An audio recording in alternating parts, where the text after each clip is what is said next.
ஒரு கிராமத்துல ஒருத்தன் தன்னுடைய நகங்களை வெட்டிக்கிட்டு இருந்தான். வெட்டி முடிச்சதும் ஒரு வயசானவர் அவனை பார்த்து, அதெல்லாம் அடுத்தவன் கண்ணில் படுறது மாதிரி போட்டுறாதப்பா, ஆபத்துன்னார். என்ன ஆபத்துன்னு கேட்டான் இவன்.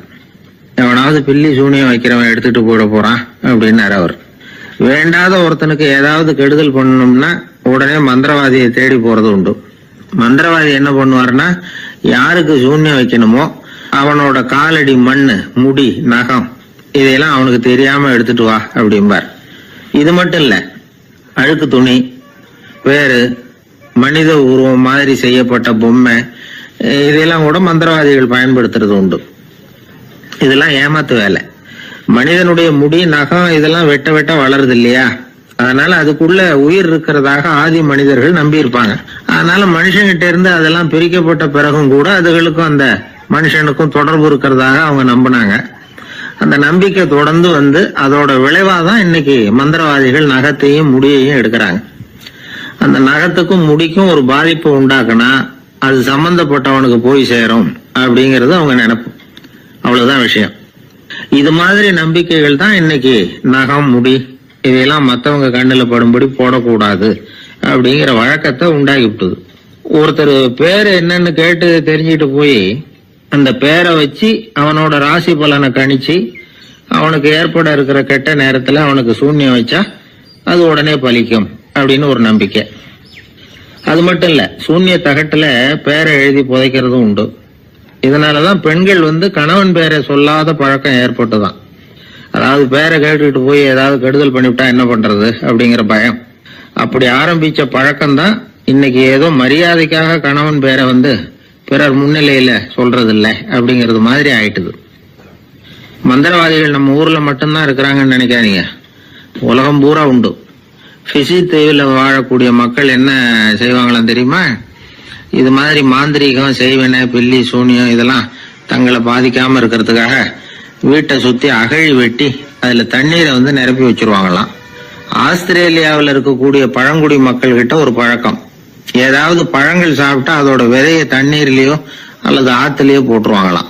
வெளியில போட்டுட்டா அதை எடுத்து செய்வினைக்கு பயன்படுத்திடுவாங்க அப்படிங்கிற பயம். இது மாதிரி உலகம் பூராவும் செய்வினையின் மூலம் அடுத்தவங்களுக்கு பாதிப்பை உண்டு பண்ண முடியும் அப்படிங்கிற நம்பிக்கை இருக்கத்தான் செய்யுது. பொதுவா எல்லா ஊர்லயுமே நகம், முடி, காலடி மண்ணு, மனித உருவ பொம்மை இததான் மந்திரவாதிகள் பயன்படுத்துறாங்களாம். இந்த பில்லி, சூனியம், செய்வினை இதுல இருக்கிற உண்மை என்ன தெரியுமா? நகமோ முடியோ எதையும் செய்யறது இல்ல, சம்பந்தப்பட்டவனுக்கு ஏற்படுற பயம் இருக்கு பாருங்க, அதுதான் பாதிக்கும். இது மனநிலையை பொறுத்த விஷயம். வேற விஞ்ஞான ரீதியான பாதிப்பு இதுல எதுவும் கிடையாது. நம்ம ஊர்ல ஏற்பட்ட பகுத்தறிவு சிந்தனைகள், மூட நம்பிக்கைகளை எவ்வளவோ குறைச்சிருக்குது. இருந்தாலும் ஏமாந்து போறவங்க இன்னும் இருந்துகிட்டு தான் இருக்கிறாங்க. இந்த காலத்துல சின்ன குழந்தைகளை கூட ஏமாத்துறது கஷ்டம். ஒரு குழந்தை கேட்டுதான், ஏன்பா பிரார்த்தனை பண்ணுனா நமக்கு எல்லாம் கிடைக்குமா அப்படின்னு தான். ஓ கிடைக்குமே அப்படின்னாராம் அப்பா. நீ வச்சிருக்கிறிய பேனா அது கூட கிடைக்குமா அப்படின்னு கேட்டுதான் குழந்தை. ஓ கிடைக்கும் அப்படின்னாராம். அப்படின்னா நீ வச்சிருக்கிற பேனாவை என்கிட்ட கொடுத்துரு, அதுக்கப்புறம் நீ பிரார்த்தனை பண்ணி வேற ஒரு பேனாவை வாங்கிக்கோ அப்படின்னு தான் அந்த சின்ன குழந்தை. ஒரு ராஜா இருந்தார். அவர் ஒரு பெரிய கோயில் கட்டினார். பல ஊர்கள்ல இருந்து சிற்பிகள்லாம் கொண்டுகிட்டு வந்தார். அழகழகா சிற்பங்களை செய்ய சொன்னார். ஊர்ல உள்ள ஜனங்களும் கோயில் கட்டுறதுக்கு அவங்களால முடிஞ்ச உதவியை செஞ்சாங்க. ராத்திரி பகலா வேலை நடக்குது. கோயில் கொஞ்சம் கொஞ்சமா வசந்துகிட்டே வந்துட்டுது. அந்த ஊர்ல ஒரு வயசான அம்மா இருந்தாங்க, ரொம்ப ஏழை. அவங்களுக்கு மனசுக்குள்ள ஒரு உறுத்தல், இந்த ஊர்ல எல்லாரும் இந்த கோவில் கட்டுறதுக்கு அவங்களால முடிஞ்ச உதவியை பண்ணிட்டு இருக்கிறாங்க, நம்மளால ஒன்றும் பண்ண முடியலையே அப்படின்னு நினைச்சு கவலைப்பட்டாங்க.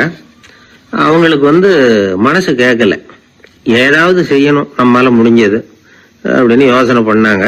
நல்ல வெயில் நேரத்துல சிற்பிகள்லாம் ரொம்ப சிரமப்பட்டு செலவு அடிச்சுக்கிட்டு இருக்கிறாங்கல்ல, அவங்களுக்கு அந்த நேரம் தாகம் எடுக்குமே, அதனால சிரமப்பட்டு ஒரு குடத்துல தண்ணியை எடுத்துக்கிட்டு அதை இடுப்புல வச்சுக்கிட்டு மெதுவா கொண்டுகிட்டு அங்க போறது அப்படின்னு முடிவு பண்ணிட்டு அந்த அம்மா போச்சு.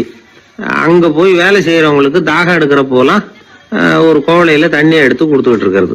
இப்படியே பண்ண ஆரம்பிச்சுட்டு அந்த அம்மா. ஏதோ அந்த அம்மாவால முடிஞ்ச ஒரு சின்ன உதவி இது. இப்படி கொஞ்சம் கொஞ்சமா வேலை நடந்தது. கோபுரம் வசந்தது, எல்லா வேலையும் முடிஞ்சது. இனிமே கடைசியா கற்ப கிரகத்தின் மேல விமானம் அமைக்க வேண்டியதுதான் பாக்கி.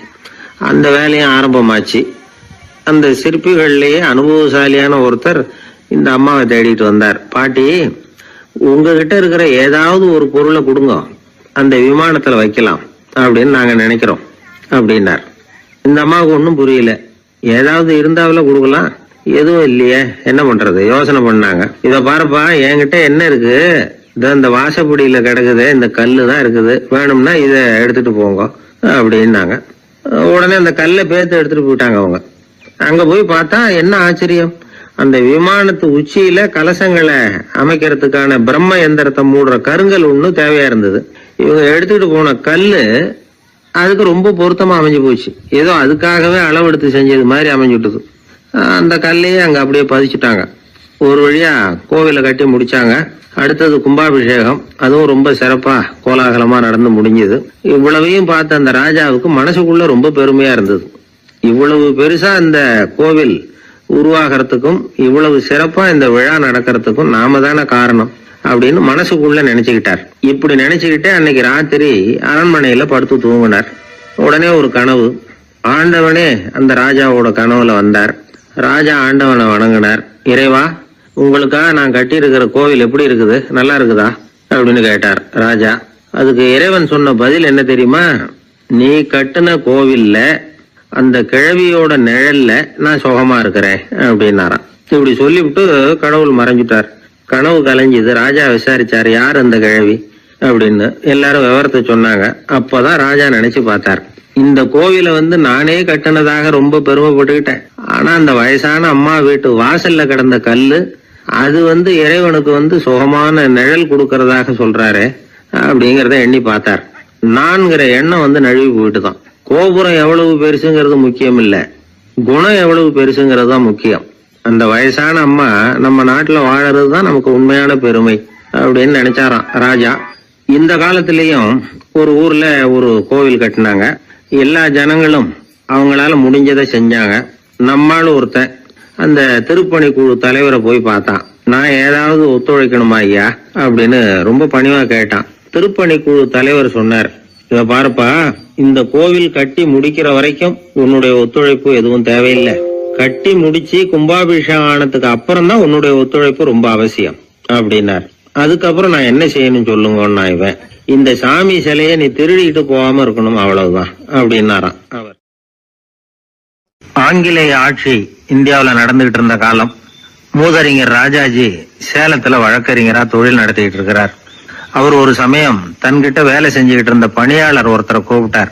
இத பாருப்பா, இந்த அஞ்சல் தலைய இந்த தபால் கவர்ல ஒட்டிட்டு வா அப்படின்னு சொன்னாராம். அந்த ஆள் உடனே அந்த கவரையும் ஸ்டாம்பையும் வாங்கிட்டு போனார். பசை தடவி ஸ்டாம்பை கவர்ல ஒட்டினார். திருப்பி கொண்டுகிட்டு ராஜாஜி கிட்ட கொடுத்தார். இவர் அதை வாங்கி பார்த்தார். உடனே சிரிக்க ஆரம்பிச்சுட்டாராம். அவரால் சிரிப்பை அடக்க முடியல. அந்த பணியாளரை பார்த்து, ஏன்பா, நாங்க எல்லாரும் எவ்வளவோ பாடுபட்டு முயற்சி பண்ணி போராடிட்டு வர்றோம், ஆனா எங்களால முடியல, எங்களால முடியாத அந்த காரியத்தை நீ ஒரு நிமிஷத்துல செஞ்சுட்டியே அப்படின்னு சொல்லிவிட்டு மறுபடியும் சிரிச்சாராம். பணியாளருக்கு உடனடியா ஒன்னும் புரியல. என்னன்னு பார்த்தார். அப்புறம் ராஜாஜி சொன்னாராம், ஆமாப்பா, நீ ஒரு நிமிஷத்துல பிரிட்டிஷ் மன்னரை கவுத்துட்டியே அப்படின்னாராம். அப்புறம் தான் விவரம் புரிஞ்சிருக்குது. அந்த பணியாளர் மன்னர் உருவம் இருந்த அந்த தபால் தலைய அந்த கவர்ல தலைகீழா ஒட்டி வச்சிருக்கிறார். அதை பார்த்துட்டு தான் ராஜாஜி அப்படி சொன்னாராம். இந்த நகைச்சுவை உணர்வு அவருக்கு இயல்பாவே இருந்தது. சேலத்துல வெங்கட சுப்பையர் அப்படின்னு சொல்லி ஒரு பிரபலமான வக்கீல், அவரும் ராஜாஜியும் ஒரு ஊர்ல பொதுக்கூட்டத்தை முடிச்சுக்கிட்டு திரும்பி ரயில்ல சென்னைக்கு வந்துகிட்டு இருக்கிறாங்க. ராத்திரி நேரம். வெங்கட சுப்பையர் ஜன்னல் ஓரமா உட்காந்து பயணம் பண்ணிட்டு இருக்கிறார். திடீர்னு ஒரு இடத்துல அவரோட கை கடிகாரம் நழுவி ஜன்னல் வழியா வெளியில வந்துட்டுதான். அவர் உயிருக்கு உயிரா பாதுகாத்து வச்சிருந்த வாட்ச் அது. ஏன் தெரியுமா? அவர் வக்கீல் ஆகிறதுக்கு முன்னாடி சென்னை கிறித்துவ கல்லூரியில பணியாற்றிக்கிட்டு இருந்தார். பணி முடிஞ்சு விலகிறப்போ அவர்கிட்ட படிச்ச மாணவர்கள்லாம் அன்புக்கு அடையாளமா ரொம்ப பிரியமா கொடுத்த கை கடிகாரம் அது. அப்பேற்பட்ட அன்பு பரிசை திடீர்னு இழந்து விடுறதுக்கு யாருக்குதான் மனசு வரும்? ஐயோ, வாட்சி வெளியில விழுந்துட்டுதே அப்படின்னு பதட்டத்தோட சத்தம் போட ஆரம்பிச்சாராம். ராஜாஜி பக்கத்துலதான் உட்கார்ந்து இருக்கிறார். இருந்தாலும் இதை கேட்டுவிட்டு பதட்டப்படல, பதில் எதுவும் சொல்லல. அவர் பாட்டுக்கு என்னத்தையோ 1, 2, 3ன்னு எண்ணிட்டே வந்தாராம். வெங்கட சுப்பையர் ரொம்ப வேதனைப்பட்டிருக்கார். என்னங்க இது, என்னோட அருமையான கை கடிகாரம் நழுவி வெளியில விழுந்துட்டுது, அதுக்காக நான் தவிச்சுக்கிட்டு இருக்கிறேன். நீங்க என்னன்னா இதை கொஞ்சம் கூட காதுல வாங்கிக்காம குழந்தை மாதிரி என்னத்தையும் எண்ணிக்கிட்டே வர்றீங்களே அப்படின்னாராம். அப்பவும் ராஜாஜி ஒன்னும் பதில் பேசல. அவரு பாட்டுக்கு விடாம எண்ணிக்கிட்டே வந்தார். அடுத்த ஸ்டேஷன்ல வண்டி நின்னுது. ராஜாஜி ஸ்டேஷன் மாஸ்டரை கூப்பிட்டார். அவர் வந்ததும் அவர்கிட்ட சொன்னாராம், சார், எங்களுக்கு ஒரு உதவி செய்யணும். நாங்க வர்ற வழியில என் நண்பரோட வாட்ச் வெளியில விழுந்துட்டுது. அது விழுந்த இடத்துல இருந்து தந்தி கம்பங்களை விடாம எண்ணிக்கிட்டே வந்திருக்கிறேன். இவ்வளவு கம்பங்களுக்கு அப்பால அது கிடக்கும். தயவு பண்ணி யாரையாவது அனுப்பி அதை தேட ஏற்பாடு பண்ணுங்க. அது கிடைச்சுட்டுதுன்னா எங்களால முடிஞ்ச அன்பளிப்பு தர்றோம். அது மட்டும் இல்ல, எங்களுக்கு ஒரு லெட்டர் போடுங்க, கிடைச்சுட்டுதுங்கிற விவரத்தை நாங்க வந்து வாங்கிக்கிறோம் அப்படின்னு எல்லாம் சொன்னாங்களாம். அப்படின்னு சொல்லி முகவரியெல்லாம் கொடுத்துட்டு வந்துட்டாங்க அவங்க. கொஞ்ச நாள்ல அந்த கடிகாரமும் வந்து சேர்ந்துட்டு தான். இது எதுக்கு சொல்றாங்கன்னா, பதற்றம் அடையக்கூடாது அப்படிங்கிறது ரொம்ப முக்கியம். பதற்றம் அடையக்கூடிய நேரத்துல கூட அறிவை செதற விடாம செயல்படுத்துற சாமர்த்தியம் எல்லாருக்கும் சுலபமா வந்துவிடாது. அவரோட நகைச்சுவை உணர்வுக்கு இன்னொரு உதாரணம். ஒரு தடவை அவரை பாக்குறதுக்கு ஒரு நண்பர் வந்தாராம். என்னப்பா பண்ணிட்டு இருக்கிற அப்படின்னு விசாரிச்சிருக்காரு ராஜாஜி. இப்ப நான் நிறைய கதை கட்டுரை எல்லாம் எழுதுறேன் சார், புத்தகம் போடுறேன் அப்படின்னாராம் வந்தவர். அப்படின்னா சாப்பாட்டுக்கு என்ன பண்ற அப்படின்னு கேட்டாராம் ராஜாஜி. இங்க எழுத்த நம்பி யாரும் காலம் தள்ள முடியாதுங்கிறத அவ்வளவு தெளிவா அவர் புரிஞ்சு வச்சிருக்கிறார். ஒரு அரசனும் அமைச்சரும் ஒரு நாள் ரொம்ப சாவகாசமா பேசிக்கிட்டு இருந்தாங்களாம். அரசன் அமைச்சரை பார்த்து ஒரு கேள்வி கேட்டிருக்கார். ஏங்க அமைச்சரே, ஆசை இல்லாத ஒரு மனுஷனால இருக்க முடியுமா அப்படின்னு. ஏன் முடியாது, துறவி அப்படிங்கிறவங்க எல்லாம் அப்படிப்பட்டவங்க தானே அப்படின்னாராம் அமைச்சர். அவங்க எல்லாம் உண்மையிலேயே ஆசையை விட்டவங்க தானே அப்படின்னு கேட்டாராம் ராஜா. அப்படிதான் இருக்கணும் அப்படின்னாராம் அமைச்சர். அப்படின்னா ஆசையே இல்லாத ஒரு உண்மையான துறவியை நான் பார்க்கணுமேன்னார். அது என்ன பிரமாதம், அதுக்கு நான் ஏற்பாடு பண்றேன் அப்படின்ட்டார் இவர். சொல்லிவிட்டு உடனே புறப்பட்டு போனார். அங்க இங்க தேடினார். அப்புறம் தான் அவருக்கு புரிஞ்சுது உண்மை துறவியை கண்டுபிடிக்கிறது எவ்வளவு கஷ்டமான காரியம்னு. இருந்தாலும் ராஜா கிட்ட சொல்லியாச்சே, உண்மை துறவியை காட்டுறேன்னு. இப்ப என்ன பண்றது? ராஜா கிட்ட சொன்னபடி நடக்கலைன்னா அவருக்கு கோவம் வந்துடும். அமைச்சர் ஒரு யோசனை பண்ணார். அவருக்கு ஒரு வழி தெரிஞ்சுது. அதுதான் சரின்னு முடிவு பண்ணார். அதாவது அந்த ஊர்ல அவருக்கு தெரிஞ்ச நாடக நடிகர் ஒருத்தர் இருக்கிறார், நல்லா நடிப்பார். அவரை போய் பார்த்தார். இதை பாருப்பா, எனக்காக நீ ஒரு காரியம் செய்யணும்னார். என்னன்னு கேட்டார் அவரு. நீ ஒரு துறவி மாதிரி கொஞ்ச நேரத்துக்கு நடிக்கணும். ராஜா உன்னை பார்த்துட்டு போற வரைக்கும் நடி, அது போதும். அதுக்காக உனக்கு 10,000 ரூபாய் தரேன் அப்படின்னார். அவர் எந்த காலத்துல இவ்வளவு பணத்தை மொத்தமா பார்த்திருக்கார். அதனால உடனே சரின்னு ஒத்துக்கிட்டார். அமைச்சர் அரண்மனைக்கு திரும்பி வந்தார். என்ன அமைச்சரே, இன்னுமா ஒரு உண்மையான துறவி கிடைக்கலன்னார். உண்மையான துறவி ஒருத்தரை இப்பதான் கொஞ்ச நேரத்துக்கு முன்னாடி பார்த்து பேசிவிட்டு வர்றேன். அவர் நம்ம ஊருக்கு வெளியில குளத்தங்கரையில உள்ள ஒரு ஆலமரத்துக்கு அடியில் உட்கார்ந்துருக்கிறார் அப்படின்னார் இவரு. அப்படின்னா உடனே புறப்படுங்க அப்படின்னார் ராஜா. பரிவாரங்களோட புறப்பட்டார். அங்க அந்த மரத்தடியில அந்த ஆளு வேஷம் போட்டுக்கிட்டு துறவி மாதிரி உட்காந்துருக்கிறான். ராஜா நேரா போனார். அந்த துறவி காலில் பொத்துன்னு விழுந்து வணங்கினார். உடனே ராணியும் அவர் காலில் விழுந்தாங்க. அடுத்தபடியா அமைச்சர் விழுந்தார். அவருக்கு தெரியும் இது நம்ம ஆளுதான்னு. இருந்தாலும் என்ன பண்றது, நேரம். அப்புறம் பரிவாரங்கள்லாம் துறவி காலில் விழுந்து ஆசீர்வாதம் வாங்கிட்டாங்க. ராஜா அப்புறமா தங்கத்தட்டுல பொன்னையும் பொருளையும் வச்சு அந்த துறவி கிட்ட ரொம்ப பணிவா நீட்டுறார். தாங்கள் தயவு பண்ணி இதை ஏத்துக்கணும் அப்படின்னு வேண்டிக்கிட்டார். அந்த துறவி பற்று இல்லாம அதை பார்த்தார். எல்லாத்தையும் திறந்துட்ட எனக்கு இதெல்லாம் எதுக்காக அப்படின்னு சொல்லி அதை மறுத்துட்டாராம். ஆஹா, உண்மையான துறவியை பார்த்துட்டோம் அப்படிங்கிற ஆனந்தம் அரசருக்கு. ரொம்ப நிம்மதியா திருப்தியா திரும்பி வந்தார் அரண்மனைக்கு. அதுக்கப்புறம் அமைச்சர் யாருக்கும் தெரியாம அந்த துறவிகிட்ட ஓடினார். சொன்ன பிரகாரம் பணத்தை நீட்டினார். இந்தப்பா, நான் உங்ககிட்ட சொன்னபடி 10,000 ரூபாய் பணம் எடுத்துக்கோ அப்படின்னார். அந்த ஆள் ராஜா கிட்ட சொன்னது மாதிரியே எல்லாத்தையும் திறந்துட்ட எனக்கு இதெல்லாம் எதுக்காக வேணாம் அப்படின்னு விட்டாராம். நடிச்ச வரைக்கும் போதும்பா, இனிமே இந்த நாடக வசனம்லாம் வேணாம், வேஷத்தை கலைச்சிடும், பணத்தை வாங்கிக்கோன்னார். இல்லைங்க, இது வேஷம் இல்லை, இது வசனமும் இல்லை, இது உண்மை. கொஞ்ச நேரம் துறவி மாதிரி நடிச்சதுக்கே இந்த தேசத்து ராஜா, ராணி, அமைச்சர், பரிவாரங்கள் எல்லாம் என் காலில் விழுந்து வணங்குறாங்க. அப்படின்னா உண்மையான துறவியா இருக்கிறது எவ்வளவு பெருமையான விஷயம். நான் உண்மையான துறவியா ஆக போறேன், அப்படி முடிவும் பண்ணிட்டேன் அப்படின்னார் அந்த நடிகர். வேஷம் கூட எப்படிப்பட்ட விளைவுகளை உண்டு பண்ணுது பாத்தீங்களா? நம்மால் ஒருத்தன் ரொம்ப வசதியாக தான் இருந்தான். ஒரு நாள் அவன் சொத்து பூரா திருட்டு போட்டுது. அதுக்கப்புறம் இவன் துறவி மாதிரி ஆயிட்டான். ஊர் ஊரா சுத்தினான். ஒரு குருநாதரை தேடி கண்டுபிடிச்சான். அவர்கிட்ட சீடனா சேர்ந்துக்கிட்டான். அவனை பார்த்து ஒருத்தர் கேட்டார், நீ உண்மையான சீடன் தானான்னு. இல்லைங்க, சீடன் மாதிரி நடிச்சுக்கிட்டு இருக்கிறேன் அப்படின்னா. அது குரு துரோகம் இல்லையா அப்படின்னு கேட்டார் அவர். இல்லைங்க, நான் பண்ணது குரு துரோகம் இல்லை, என் குரு பண்ணது தான் துரோகம். என்னுடைய பணத்தை கொள்ளையடிச்சது இவர் தான். அதை எங்க வச்சிருக்காருன்னு கண்டுபிடிக்கிறதுக்காக தான் இவர்கிட்ட வந்து சீடனா சேர்ந்திருக்கிறேன் அப்படின்னா. ஒரு ஆள் இருந்தான், நிறைய பணம் சம்பாதிச்சான். ஆனா செலவு பண்ண மனசு வரல, கருமி. அவன் என்ன பண்ணா, சேர்த்த பணம் பூராவையும் ஒரு மரத்தடியில புதைச்சி வச்சிருந்தான். வாரத்துக்கு ஒரு தடவை அந்த மரத்தடிக்கு வருவான். புதைச்ச இடத்த ஆவலோட பார்த்துக்கிட்டு இருப்பான். அதுக்கப்புறம் போயிடுவான். அவ்வளவுதான். ஒரு நாள் ஒரு திருடன் வந்தான். இவன் புதைச்சி வச்சிருந்ததெல்லாம் எடுத்துட்டு போட்டான். இது தெரிஞ்சு போச்சு.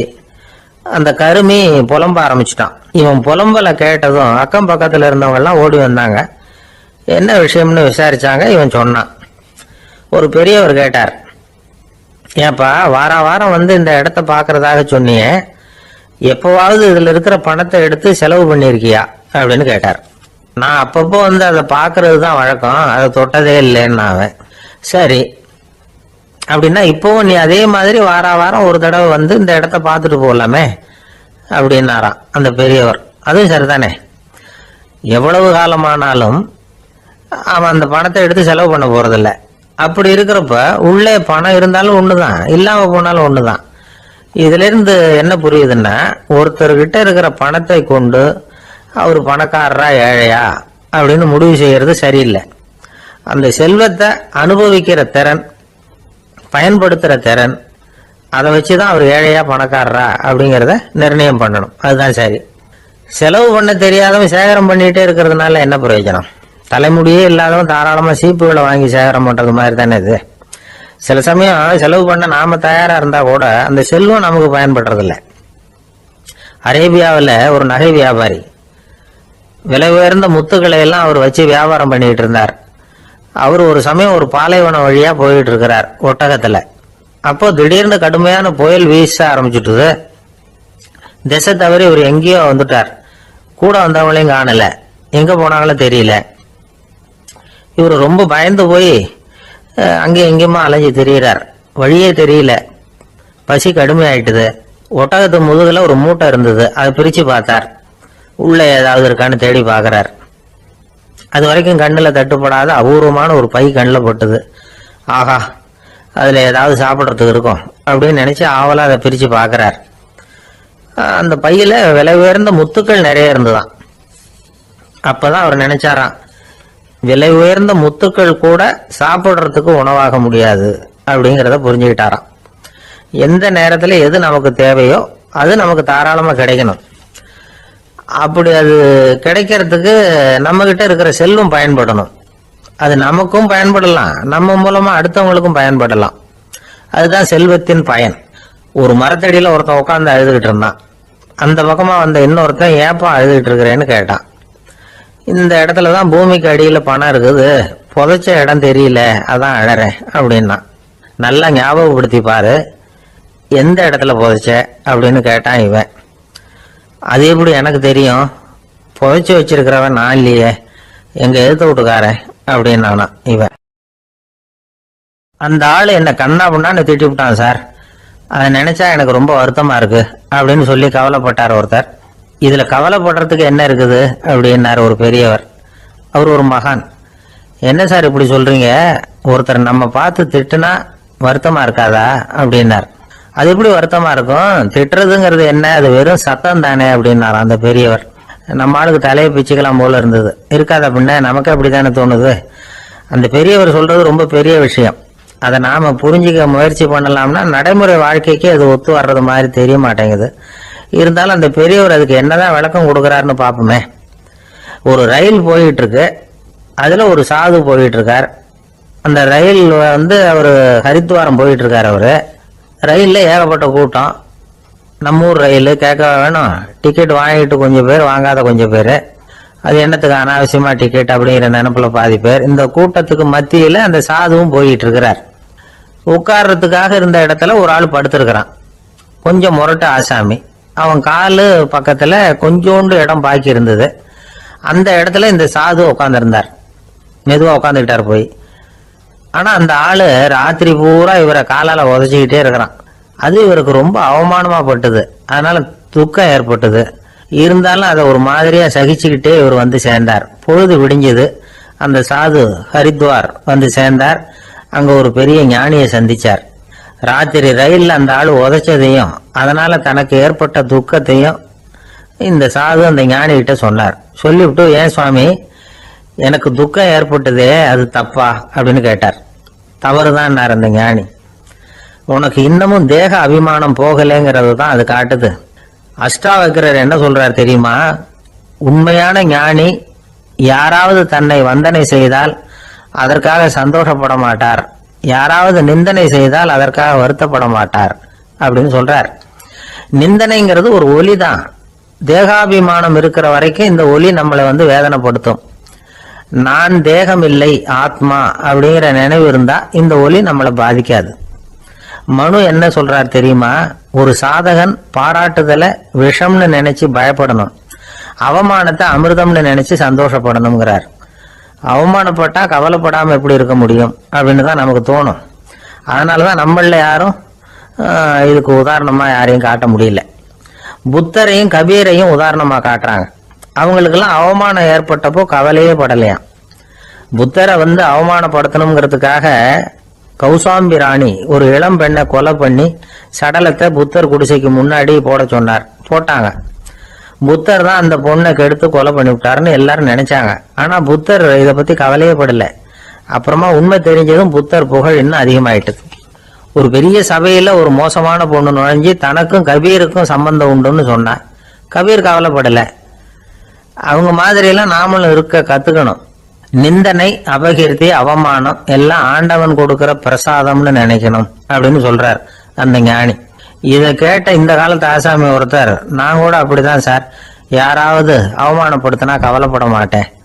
நேத்து கூட ஒருத்தர் என்ன பலார்னு அரைஞ்சுட்டார், நான் கொஞ்சம் கூட கவலைப்படல, பேசாம வந்துட்டேன்னார்.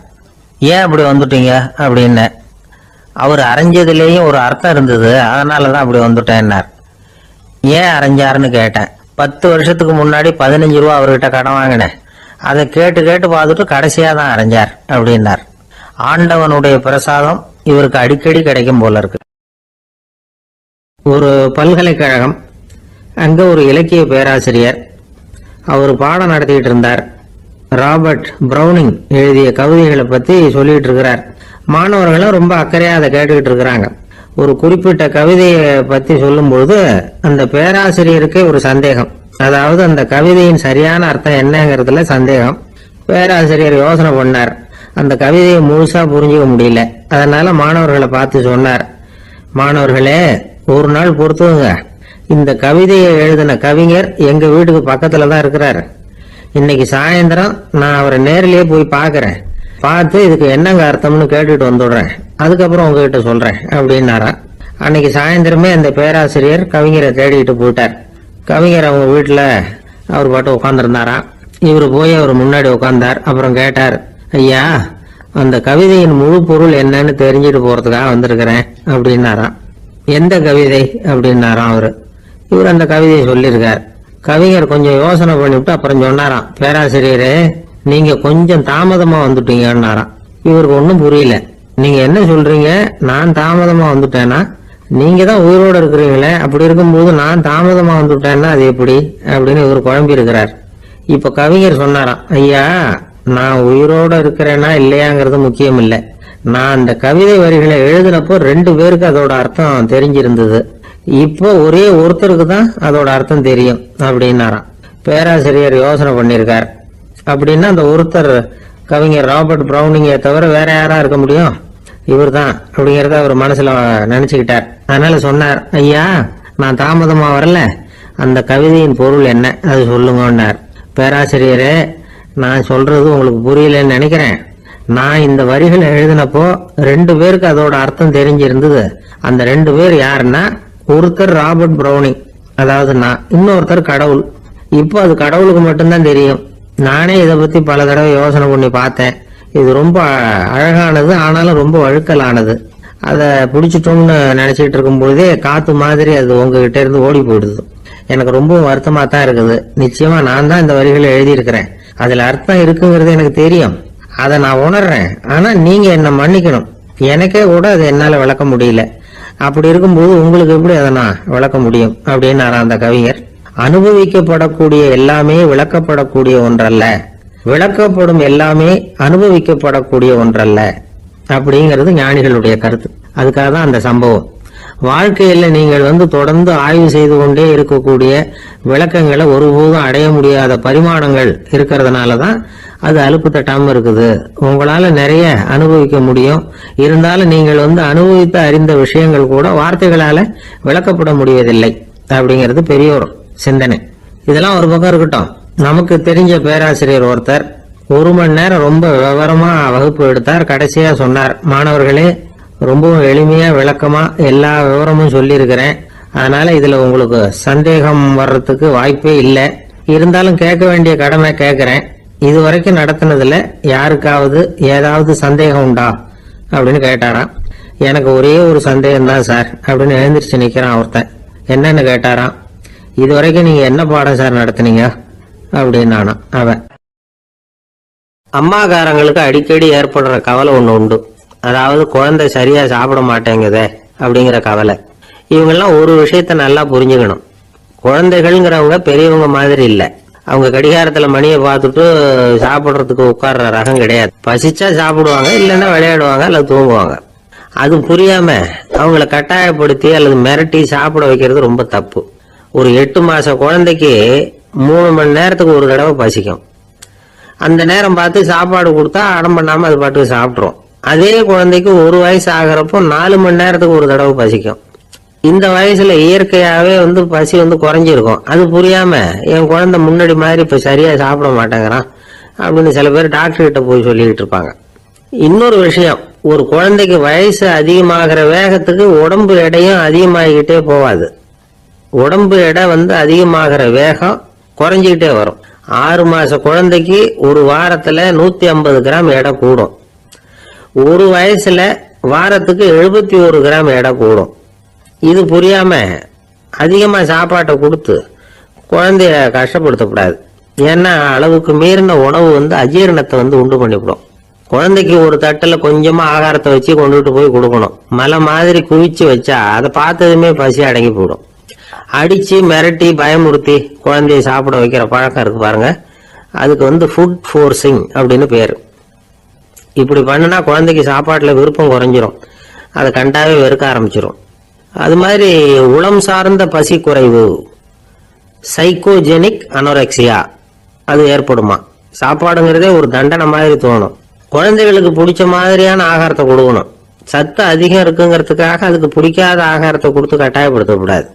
குழந்தைகளுக்கு 2 வயசு ஆகிறப்போ இயற்கையாவே எதிர்மறை குணம் உண்டாகும். அதாவது அந்த எதிர்மறையா பேசுறது. இது மாதிரி சமயங்கள்ல நாம என்ன சொல்றோமோ அதுக்கு நேர்மாறா நடந்துக்கும். ஏட்டிக்கு போட்டி. சாப்பிட சொன்னா விளையாட போவோம், விளையாட சொன்னா சாப்பாடு கேட்கும். இதை புரிஞ்சுக்கிட்டு நடந்துக்கணும். குழந்தை சொன்ன பேச்சை கேட்கலன்னு கோவப்படக்கூடாது. குழந்தை வளர வளர பிடிவாத குணம் வர்றது சகஜம். கேட்டதை வாங்கி கொடுத்தாதான் சாப்பிடுவேன் அப்படின்னு பிடிவாதம் பண்ணும். வாங்கி கொடுத்து விடுறதுதான் உத்தமம். நீங்களும் அதுகிட்ட பிடிவாதம் பண்ணிட்டு இருக்க கூடாது. ஏன்னா கேட்டது கிடைக்கலையேங்கிற ஏமாற்றம் கூட குழந்தையோட பசியை குறைச்சிரும். கேட்டது கிடைச்சிட்டா பசி அதிகமாகும். கொடுத்ததை மலமலன்னு சாப்பிட்றோம். குழந்தைகளுக்கு கண்ட கண்ட நேரத்துல சாப்பிடறதுக்கு எதையாவது வாங்கி கொடுத்துக்கிட்டு இருந்தா சாப்பாட்டு நேரத்துல சாப்பிடாம அடம் பண்ண ஆரம்பிச்சிடும். பள்ளிக்கூடம் போற பிள்ளைங்க காலை உணவை சரியா சாப்பிட மாட்டாங்க. அச்சம், அவசரம், பரபரப்பு இதெல்லாம் தான் காரணம். பள்ளிக்கு புறப்படுறதுக்கு ஒரு 3/4 மணி நேரத்துக்கு முன்னாடியே சாப்பாடு போட்டுருங்க, அது சரியா போடும். படிக்கிற குழந்தைகள் உடல் சோர்வு, மனச்சோர்வு இது காரணமா கூட சாப்பிட மறுக்கிறது உண்டு. இப்போ உதாரணமா சாயந்தரம் விளையாடி விட்டு வீட்டுக்கு வந்ததும் சாப்பிட சொன்னா வேணாம்பாங்க. இது உடல் சோர்வு. ரொம்ப நேரம் வீட்டு பாடங்களை செஞ்சு முடிச்ச கையோட சாப்பிட சொன்னாலும் அவங்களால சரியா சாப்பிட முடியாது. இது உளச்சோர்வு, அதாவது மனச்சோர்வு. இதை தவிர குழந்தைகளுக்கு உடல் நல குறைவு ஏற்பட்டா கூட சாப்பிட மறுக்கிறது உண்டு.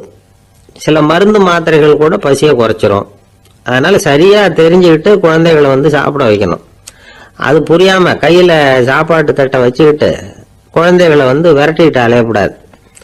ஒரு சின்ன பையன் சொன்னான், எங்க அம்மா சாப்பாடு போடுறது தெரிஞ்சா நான் உடனே வீட்டை விட்டு வெளியில ஓடி போடுவேன் அப்படின்னா. ஏன் அப்படி பண்றேன்னு கேட்டோம். எங்க அப்பா கூட அது மாதிரிதான் சார் பண்ணுவார் அப்படிங்கிறான். பந்திக்கு முந்தர ஆசாமிகள் நம்மள பல பேர் உண்டு. அப்படி முந்தறதுக்கு கூட முயற்சி பண்றவங்க நிறைய பேர் இருக்கிறாங்க. இதுல என்ன ஒரு விஷயம்னா, பந்திக்கு முந்தறது கூட தப்பு இல்லை. ஆனா அப்படி ஒரு விருந்துல ஆளா போய் உட்காந்து சாப்பிட்டா கூட வெளியில வர்றப்ப என்ன பெரிய விருந்து வச்சுட்டான், சாம்பார்ல உப்பு இல்லை, ரசத்துல காரம் இல்லை அப்படின்னு குறை சொல்லிட்டே வர்றது இருக்கு பாருங்க. அது சரியில்லை, நாகரிகமும் இல்லை. கல்யாண பத்திரிகையில என்ன போட்டிருக்குது, என் பொண்ணுக்கும் இன்னார் பையனுக்கும் கல்யாணம், எல்லாரும் குடும்பத்தோட வந்திருந்து மணமக்களை ஆசீர்வதிக்கணும், இப்படித்தானே போட்டிருக்கோம். குடும்பத்தோட விருந்து சாப்பிட்டு சாப்பாடு எப்படி இருக்குன்னு அபிப்பிராயம் சொல்லிவிட்டு போங்க அப்படின்னா போட்டிருக்கு கல்யாண பத்திரிகையில. ஒருத்தர் வீட்டு விசேஷத்துக்கு போயிருக்கோம்னா எவ்வளவோ அசௌகரியங்கள் நமக்கு ஏற்படலாம். ஏராளமான கூட்டம் வந்திருக்கும். எல்லாரையும் அவங்க தனித்தனியா கவனிச்சுக்கிட்டு இருக்க முடியாது. நாம தான் அனுசரிச்சு நடந்துக்கணும். நாமளா போய் வாழ்த்த வேண்டியவங்களை வாழ்த்தி விட்டு சேரணும். அதை விட்டுட்டு பத்திரிகை கொடுத்தானேன்னு போனேன், கவனிப்பே சரியில்லை அப்படின்னு புலம்பிக்கிட்டு இருக்கக்கூடாது. ஒரு விருந்துக்கு போனா அங்க எப்படி நடந்துக்கணும் அப்படிங்கறத பத்தி கூட அனுபவசாலிகள் சில விவரங்கள்லாம் சொல்லியிருக்கிறாங்க. இந்த காலத்துல கல்யாணம், பிறந்த நாள், அது இதுன்னு நிறைய விருந்துகள் நடக்குது. அதெல்லாம் எதுக்காக? மனித உறவுகளை வளர்த்துக்கிறதுக்காக தான், வேற எதுக்கு? ஒரு விருந்துக்கு போனா அமைதியா பொறுமையா போய் உட்காரணும். அடிச்சு பிடிச்சிக்கிட்டு இடத்த பிடிக்க போறேன் அப்படின்னு நிற்கக்கூடாது. முதல் பந்தி நடந்துகிட்டு இருந்தா அது முடிஞ்சு இலை எடுத்து சுத்தம் பண்ணதுக்கு அப்புறம் போய் உட்கார்றது தான் நாகரீகம். இலை எடுக்கிறதுக்கு முன்னாடி அங்க போய் உட்காந்தா நல்லா இருக்காது. நீங்க சாப்பிட்டுட்டு உட்காந்துருக்கீங்களா, சாப்பிட்றதுக்கு உட்காந்துருக்கீங்களா, பாக்குறவங்களுக்கு சந்தேகம் வந்துடும். அதே மாதிரி இலையில எல்லா ஐட்டமும் பரிமாறினதுக்கு அப்புறம் சாப்பிட ஆரம்பிக்கணும். ஒவ்வொரு ஐட்டமா வைக்க வைக்க நாம பாட்டுக்கு எடுத்து உள்ள தள்ளிட்டே இருந்தோம்னா எதை வச்சோம் எதை வைக்கலன்னு பரிமாறினவரே குழம்பி போடுவார். ஏன்னா எப்போ பார்த்தாலும் இலை காலியாவே இருக்கும். சாப்பிட்றப்போ உங்க சாப்பாட்டையே நீங்க கவனிக்கணும். அடுத்தவங்க இலையில என்ன இருக்கு, பக்கத்துல இருக்கிறவர் எதை அதிகமா சாப்பிட்றார், இதெல்லாம் நமக்கு என்னத்துக்கு? எல்லாரும் சாப்பிட்டு முடிக்கிற வரைக்கும் பொறுமையா இருக்கிறது தான் நல்லது. நீங்க மட்டும் திடீர்னு பாதியில் எழுந்திரிச்சு பக்கத்துல இருக்கிறவங்களுக்கு சங்கடமா இருக்குமேங்கிறதெல்லாம் யோசிக்காம நீங்க பாட்டு எழுந்திரிச்சு போகக்கூடாது. பக்கத்துல உள்ளவங்க உங்களை எழுந்திரிக்க சொன்னா எழுந்திரிச்சு போகலாம். விருந்துகள்ல சாப்பாட்டை வீணாக்குறதே ஒரு நாகரிகமா போட்டுது. இந்த காலத்துல சாப்பாட்டுக்கே கஷ்டப்பட்டுக்கிட்டு பல பேர் இந்த உலகத்துல இருக்கிறப்போ சாப்பாட்டை வீணாக்குறது எவ்வளவு பெரிய மோசம்ங்கிறத நினைச்சு பார்க்கணும். வேணுங்கிற அளவுக்கு கேட்டு வாங்கி சாப்பிடுறது தான் முறை. விருந்துல இந்த பஃபே அப்படின்னு சொல்லி ஒரு முறை சொல்றாங்கல்ல, அதாவது உணவு வகைகளை எல்லாம் பொதுவா ஒரு இடத்துல வச்சுடுறது, நமக்கு தேவையானதை நாமே எடுத்து ஒரு தட்டுல போட்டுக்கிட்டு சாப்பிட வேண்டியது. இதுல கூட சில பேர் தேவைக்கு அதிகமா எடுத்து போட்டுக்கிட்டு வீணாக்குறாங்க. சில சமயம் கடைசியா சாப்பிட போறவங்களுக்கு எல்லா ஐட்டமும் கிடைக்காம போகலாம். அதை போய் பெருசு பண்ணிட்டு இருக்க கூடாது. என்ன சார் இந்த அளவுக்கு கூட நாகரிகம் தெரியாம இருக்கிறோம், இதை போய் பெருசா சொல்ல வந்துட்டீங்களே அப்படின்னு நினைக்கலாம். ஒருத்தர் ரெண்டு பேருக்கு இந்த விவரம் தேவைப்படலாம். அவங்க காதலே இது விழட்டுமேங்கிறதுக்காக தான் இது. ஒரு பெரிய கல்யாண விருந்து நடந்துகிட்டு இருந்தது. விருந்து மண்டபத்து வாசல்ல ஒருத்தர் நின்றுகிட்டு வர்றவங்களையெல்லாம் ரொம்ப மரியாதையா வணங்கி உள்ள அனுப்பி வச்சுக்கிட்டு இருந்தார். எப்படி தெரியுமா? வர்றவங்க கையெல்லாம் பிடிச்சி முத்தம் கொடுத்து அதுக்கப்புறம் உள்ள அனுப்பி வச்சுக்கிட்டு இருந்தாராம். கூட்டம்லாம் முடிஞ்சதுக்கு அப்புறம் அவர்கிட்ட போய் கேட்டிருக்கிறாங்க, சார் நானும் எவ்வளவோ விருந்துகளுக்கு போயிருக்கிறேன், இருந்தாலும் இவ்வளவு மரியாதையா வர்றவங்க கைக்கெல்லாம் முத்தம் கொடுத்து வரவேற்கிறத இங்கதான் பாக்குறேன் அப்படின்னு சொன்னாங்க. அதுக்கு அவரு சொன்னார், அட போங்க சார், நான் முத்தம் கொடுக்கல, முந்தின பந்திக்கு சாப்பிட்டவங்களே அடுத்த பந்திக்கும் வர்றாங்களான்னு மோந்து பார்த்து அனுப்பி வச்சுக்கிட்டு இருந்தேன் அப்படின்னார். ஒரு ஊர்ல ஒரு ராஜா இருந்தார். பெரிய அரண்மனையில தான் இருக்கிறார். எல்லா வசதியும் இருந்தது. இருந்தாலும் அவர் எல்லாரும் சொல்றது எப்படி தெரியுமா, பிச்சைக்கார ராஜா. அப்படி ஒரு பேர் அவருக்கு நிலைச்சு போச்சு. ஜனங்களும் சரி மற்ற தேசங்கள்ல உள்ளவங்களும் சரி அவர் அந்த பேர் சொல்லியே குறிப்பிடுறது வழக்கமா போட்டுது. இது அவருக்கு ரொம்ப கவலையா போச்சு. என்ன இது, நம்மளை தேடி வர்றவங்களுக்கெல்லாம் நாம சோறு போடுறோம், நம்ம புகழ்ந்து பாடல் ஏற்றி கொண்டு வர்ற புலவர்களுக்கெல்லாம் அவங்க எப்படி வந்தாலும் ஒருவேளை சோறு போடணுங்கிறது உத்தரவு. இவ்வளவுலாம் செஞ்சும் நம்மளை போய் பிச்சைக்கார ராஜான்னு எல்லாரும் சொல்றாங்களே, அது ஏன், எதுக்காக அப்படி சொல்றாங்க? இதுதான் ராஜாவுக்கு குழப்பம். சரி, இத பத்தி நம்ம அமைச்சர்கள் கிட்ட கேட்கலாமா அப்படின்னு யோசனை பண்ணார். இந்த விஷயத்த போய் அவங்க கிட்ட எப்படி கேட்கறதுன்னு அவருக்கு தயக்கமா இருந்தது. கௌரவ குறைச்சலா தெரிஞ்சது அவருக்கு. சரி, சாதாரண குடிமக்கள் கிட்ட இதை பத்தி கேட்கலாமா அப்படின்னு யோசனை பண்ணார். கேட்கலாம், ஆனா அவங்க யாரும் ராஜா முன்னாடி வந்து நின்று தைரியமா பேசக்கூடிய அளவுக்கு இல்லை. ராஜாவோட குழப்பம் நாளுக்கு நாள் அதிகமா போச்சு. கடைசியா அவர் ஒரு முடிவுக்கு வந்தார். அதாவது இத பத்தி ஒரு பிச்சைக்காரங்கிட்டே கேட்டு பார்த்துட்டா என்ன. இதுதான் அவர் பண்ண முடிவு. உடனே மாறு வேஷம் போட்டுக்கிட்டு நகர்வலம் போனார். ஒரு பிச்சைக்காரனை கண்டுபிடிச்சார். இத பாருப்பா, நம்ம ராஜாவை எல்லாரும் பிச்சைக்கார ராஜான்னு சொல்றாங்களே, அதுக்கு என்ன காரணமா இருக்கும் அப்படின்னு கேட்டார். அதுக்கு அவன் சொல்றான், இதுக்கான பதில இன்னும் ஒரு 30 நாள்ல சொல்றேன் அப்படின்னா. உடனே இவருக்கு சந்தோஷம். உண்மையை அவங்ககிட்ட சொன்னார். நான் வேற யாரும் இல்லை, நான் தான் இந்த நாட்டு ராஜா. இப்ப நீ என் கூடவே வந்துரு, அரண்மனையிலேயே தங்கிக்கோ. 30 நாள் கழிச்சு எனக்கு பதில் சொல்லிவிட்டு அதுக்கப்புறமா நீ போகலாம் அப்படின்னு சொல்லி அழைச்சிட்டு வந்துட்டார். அரண்மனையில ஒரு மூலையில அவன் தங்கறதுக்கு இடம் கொடுத்தார். தினம் 2 வேளையும் இவனுக்கு சோறு போடுங்க அப்படின்னு உத்தரவு போட்டார். ராஜா கொடுத்த இடத்துல போய் உக்காந்துக்கிட்டான் அந்த பிச்சைக்காரன். தினமும் அந்த அரண்மனையில நடக்கிறதையெல்லாம் கவனிச்சுட்டு வந்தான். வேளைக்கு சாப்பாடு வரும், சாப்பிட்டுக்கிட்டு இருக்கான். இப்படி 30 நாள் முடிஞ்சது. ராஜா வந்தார். என்ன, என்னோட கேள்விக்கு பதில் என்னன்னு கண்டுபிடிச்சிட்டியான்னார். கண்டுபிடிச்சிட்டேன்னா. என்ன எல்லாரும் பிச்சைக்கார ராஜான்னு சொல்றாங்களே, அது நியாயமா படுதா உனக்குன்னு கேட்டார். நியாயமா தான் படுது, சந்தேகம் இல்லாம நீங்க பிச்சைக்கார ராஜா தான். என்னதான் நீங்க வசதியோடவும் படைபலத்தோடவும் இருந்தா கூட நீங்க எங்க வர்க்கத்தை சேர்ந்த ஆசாமி தான் அப்படின்னு அடிச்சு சொல்லிவிட்டான் அந்த ஆள். எதனால் அப்படி சொல்றேன்னு கேட்டார் இவர். அரசே, ஒரு உண்மையை கண்டுபிடிச்சு சொல்றதா நான் உங்ககிட்ட சொன்னேன். நீங்க ராஜ பரம்பரைன்னா உடனே உங்க கழுத்துல கிடக்கிற முத்து மாலையை கழட்டி பரிசா கொடுத்துருப்பீங்க, பொன்னையும் மணியையும் கொடுத்துருப்பீங்க. ஆனா நீங்க அப்படி செய்யல. என்ன ஒரு மூலையில உட்கார வச்சு 2 வேளை சோறு போட சொன்னீங்க. உங்களை தேடி யாரு வந்தாலும், யாரு பாராட்டி பேசினாலும் அல்லது பிரச்சனைகளை சொன்னாலும் நீங்க செய்யற ஒரே காரியம் சோறு போடுறது தான். பிச்சைக்காரனுக்கு சோறு மட்டும்தான் உலகம். உங்க விஷயத்திலையும் நீங்க அப்படித்தான் நினைக்கிறதாக தெரியுது. நல்லா கவனிங்க. எந்த ஒரு பிரச்சனைக்கும் சோறு தான் முடிவுன்னு நினைக்கிறீங்க பாருங்க. நீங்க சந்தேகம் இல்லாத எங்களை சேர்ந்த ஆளுதான் அப்படின்னு அந்த பிச்சைக்காரன். அதுக்கப்புறம் தான் அந்த ராஜா தன்னுடைய தவறுகளை எல்லாம் தேர்த்திக்கிட்டாராம். பசின்னு வர்றவங்களுக்கு சோறு தான் போடணும், அது தப்பு இல்ல. பாராட்ட வர்றவங்களுக்கு எல்லாம் சோத்தையே போட்டு அனுப்புனா இப்படிதான் பேர் வரும். எனக்கு தெரிஞ்ச ஒருத்தர் தினமும் யாராவது ஒருத்தரை தன் வீட்டுக்கு அழைச்சிட்டு போவார், சாப்பாடு போட்டு அனுப்புவார். முன்னறிவிப்பு இல்லாம திடீர்னு ஒரு விருந்தாளியோட வீட்டுல போய் இவர் நிக்கிறது வழக்கம். அந்த அம்மாவும் இவருக்காக தயார் பண்ணி வச்சிருந்ததை இவர் அழைச்சிட்டு வந்திருக்கிற விருந்தாளிக்கு போட்டுருவாங்க. விருந்தாளி சாப்பிட்டுட்டு போனதுக்கு அப்புறம் இவர் மனைவி கிட்ட உனக்கு சிரமம் வேணாம் அப்படின்னு சொல்லிவிட்டு பக்கத்துல உள்ள ஒரு ஹோட்டலுக்கு போய் காசு கொடுத்து சாப்பிட்டுட்டு வந்துருவார். பல நாள் இப்படி நடக்கும். ஒரு நாள் அவரை தனியா கூப்பிட்டுக்கிட்டு போய் ஏன் இப்படி பண்றீங்கன்னு கேட்டோம். அதுக்கு அவர் சொல்றாரு, எங்க வீட்டு சாப்பாட்டுல இருந்து தப்பிக்கிறதுக்கு எனக்கு வேற வழி எதுவும் தெரியல சார், அதனாலதான் இப்படி பண்ணிட்டு இருக்கிறேன் அப்படின்னார் ரொம்ப பரிதாபமா. ஒருத்தன் எப்படி நடந்துக்கிறாங்கிறத வச்சுதான் அந்த ஆள் எப்படிங்கிறத நாம முடிவு பண்றோம்.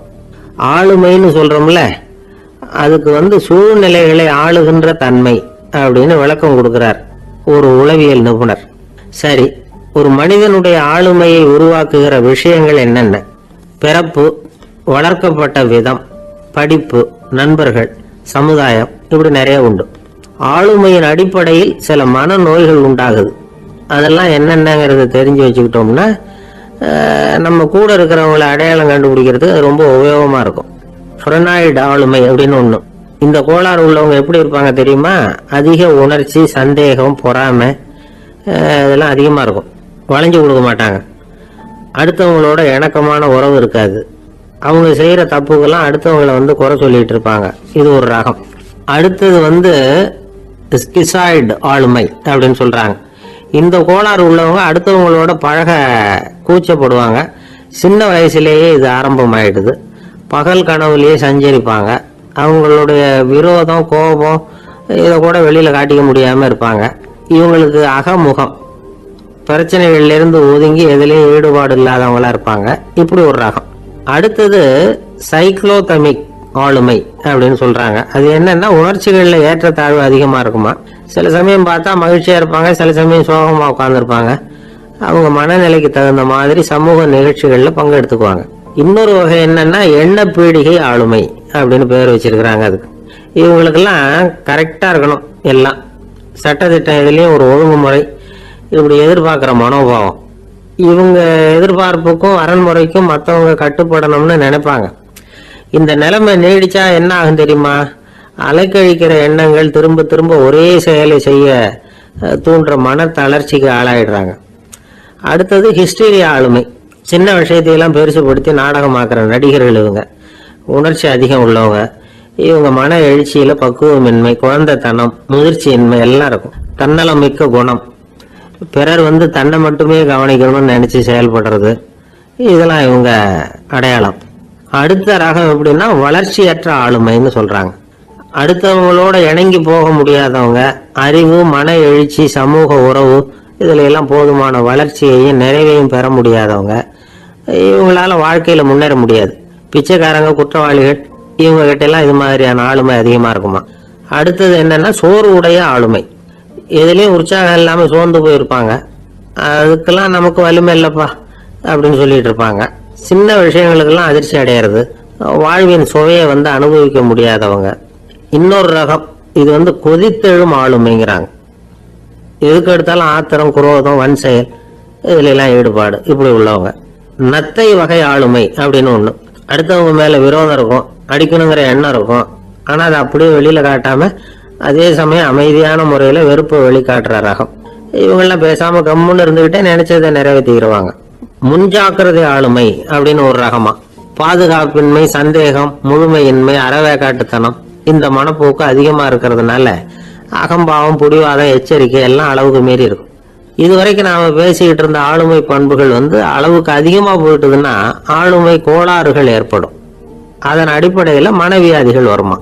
அதனால இணக்கமான எல்லாரும் விரும்புகிற இயல்பான ஆளுமையை பெறுவதற்கு நாம முயற்சி செய்யணும் அப்படிங்கிறது மனோதத்துவ நிபுணர்களுடைய ஆலோசனை. ஒருத்தர் ஒரு மனோதத்துவ டாக்டரை தேடிட்டு வந்தாராம். டாக்டர், எனக்கு மனசுல ஏதோ வியாதி, ஆளுமை கோளாறு, அதாவது எனக்கு சீக்கிரமா செத்து போனா தேவையில்லைன்னு தோணுது அப்படின்னாராம். உடனே அந்த டாக்டர், சரி அப்படின்னா இங்கே இருங்க, நான் வைத்தியம் பாக்குறேன் அப்படின்னாராம். ஆபீஸ் முடிஞ்சு வீட்டுக்கு போற சமயத்துல ஒருத்தர் கடைக்கு போய் ஸ்வீட் வாங்கினார். சரி, வீட்டுக்கு பிள்ளைங்களுக்கு தான் வாங்கிட்டு போறார் அப்படின்னு மற்றவங்க நினைச்சாங்க. அவர் அப்படி செய்யல. அந்த இடத்துலயே பொட்டலத்தை பிரிச்சார். திருட மாதிரி அப்படியே சுத்தி ஒரு தரம் பார்த்துக்கிட்டார். யாரும் தெரிஞ்சவங்க இல்லைங்கிறத முடிவு பண்ணிட்டு அவசரமா அதை அப்படியே போட்டு மூழ்கிவிட்டு கையை தொடச்சிக்கிட்டு நல்ல புள்ள மாதிரி நடந்து போக ஆரம்பிச்சுட்டார். அவர் யாருன்னா, அவரோட பிரச்சனை எல்லாருக்கும் தெரியாது, சில பேருக்கு தான் தெரியும். அதாவது அவர் உடம்புல சர்க்கரை இருக்குன்னு டாக்டர் சொல்லிவிட்டாராம். அதனால வீட்டில் சர்க்கரையே இவர் கண்ணில் காட்டுறதில்ல. அதனால இவர் யாரு கண்ணிலையும் படாம இப்படிப்பட்ட வேலைகள்லாம் செய்யறது வழக்கம். யாருக்கும் தெரியாம இப்படி ஸ்வீட்டை வாங்கி சாப்பிட்டுட்டு அவர் பாட்டுக்கு போயிடுறது. இப்படிப்பட்டவங்களுக்கெல்லாம் கொஞ்சம் ஆறுதலான தகவல் இன்னைக்கு. அது என்னன்னா, நாம சாப்பிடுற சர்க்கரைக்கும் நம்ம உடம்புல உள்ள சில கோளாறுகளுக்கும் அப்படி என்னதான் சம்பந்தம் இருக்குது. இதை பத்தி சமீபத்துல சில ஆராய்ச்சிகள்லாம் நடந்திருக்குது. ஏன்னா சர்க்கரைன்னாவே விஷம் மாதிரி அதை பார்க்கறவங்களும் சில பேர் உண்டு. சின்ன பிள்ளைங்களுக்கு வயத்துல பூச்சி உண்டாகிறதுல இருந்து பெரியவங்களுக்கு நீரிழிவு வர்ற வரைக்கும் எல்லாத்துக்கும் சர்க்கரை தான் காரணம்னு சொல்லிட்டு இருக்கிறோம். ஆனா அந்த அளவுக்கு பயப்பட வேண்டிய அவசியம் இல்லை அப்படின்னு சொல்றாங்க. சர்க்கரை வியாதி, இருதய நோய், துத்த நீர்ப்பை நோய் இதெல்லாம் சில நோய்கள்லாம் நாம சாப்பிடுற சர்க்கரைக்கும் தொடர்பு இருக்குன்னு நினைக்கிறோம். ஆனா அப்படி சம்பந்தம் உண்டுங்கிறதுக்கு போதுமான அளவுக்கு ஆதாரம் இல்லை அப்படிங்கிறாங்க ஆராய்ச்சியாளர்கள். ஒரே ஒரு சம்பந்தம் தான் உறுதியா இருக்குதான். அதுவும் இந்த பல் சிதைவு அப்படின்னு இருக்கு இல்லையா, அந்த சர்க்கரை சாப்பிட்றதுக்கும் இந்த பல் சிதைவுக்கும் சம்பந்தம் இருக்கு அப்படிங்கிறத மட்டும் உறுதியா சொல்றாங்க. சர்க்கரைன்னா நாம சாப்பிடுற ஜீனி மட்டும் இல்லை, பழம், காய்கறி, பால், தேன் இப்படி எல்லாத்துலயும் அது இருக்குது. கேரட்டு கொடுக்குற சத்துல 88% சர்க்கரை, ஆப்பிள் கொடுக்குற சக்தியில 95% சர்க்கரை. இது ஜீனி சர்க்கரை, இது ஆப்பிள் சர்க்கரை அப்படிங்கிற வித்தியாசம்லாம் உடம்புக்கு கிடையாது. ரெண்டுமே உடனடியா சக்தி கொடுக்குது. ஒரு ஸ்பூன் சர்க்கரையில 16 கலோரி தான் சத்து இருக்குது. அதிகமா சர்க்கரை சாப்பிட்டா நீரிழிவு வந்துருங்கிறது தப்பான ஒரு அபிப்பிராயம். டயபெட்டிஸ்ங்கிறது ஒரு மெட்டபாலிக் டிசார்டர், அவ்வளவுதான். அதாவது நாம சாப்பிடுற சர்க்கரையை நம்ம உடம்பு திறமையா உபயோகப்படுத்திக்க முடியல அப்படின்னு அர்த்தம். அதனாலதான் அதிகமா இனிப்பு வேணாம்னு சொல்றோம். ஏற்கனவே உடம்பால முடியாத ஒண்ணு மறுபடியும் அது தலையில சுமத்தி அதிகமா வேலை வாங்க வேணாமே அப்படிங்கிறதுக்காக தான். ஆகாரத்துல அதிகமா சர்க்கரை இருந்தா அதனால உடனே சர்க்கரை வியாதி வந்துடும்ங்கிறதுக்கு விஞ்ஞான ரீதியா போதுமான ஆதாரம் இல்லை. அதனால எப்போவாவது அதிகமா ஸ்வீட்டு சாப்பிட்டுட்டா ஐயோ அதிகமா சாப்பிட்டோமோ என்ன பண்ண போதோ தெரியலையே அப்படின்னு நினைச்சு மனசை போட்டு குழப்பிக்க வேண்டியதில்லை. பொதுவா எதுவுமே அதிகமா வேண்டாம், எல்லாம் சீரா இருந்தா போதும். நீரிழிவுங்கிறது புதுசா வந்துட்ட ஒரு நோய் இல்லை, ரொம்ப காலமாவே இருக்கிற ஒண்ணுதான். நம்ம முன்னோர்கள் இதை மதுமேகம் அப்படின்னு சொல்லுவாங்க. அதை கட்டுப்படுத்துறதுக்கு அவங்களே சில வழிமுறையை சொல்லி வச்சிருக்கிறாங்க. அது என்னன்னா வேற ஒன்றும் இல்லை, இந்த பாவக்காய், முள்ளங்கி, அருகம்புல், அவ்வளவுதான். வெள்ளை முள்ளங்கி இருக்குல்ல, அதை வாரத்துக்கு 3 நாள் சாப்பிட்டுக்கிட்டு வாங்க. நூலுக்கோல் ரொம்ப நல்லது. இல்லைன்னா முள்ளங்கி சாறு 1 ounce சாப்பிட்டுட்டு வரலாம். ரத்தத்தில் சேர்ற சர்க்கரை அளவு இதெல்லாம் கட்டுப்படுத்துது. சிறுநீரில் காணப்படுகிற சர்க்கரை அளவையும் சமநிலைப்படுத்துது.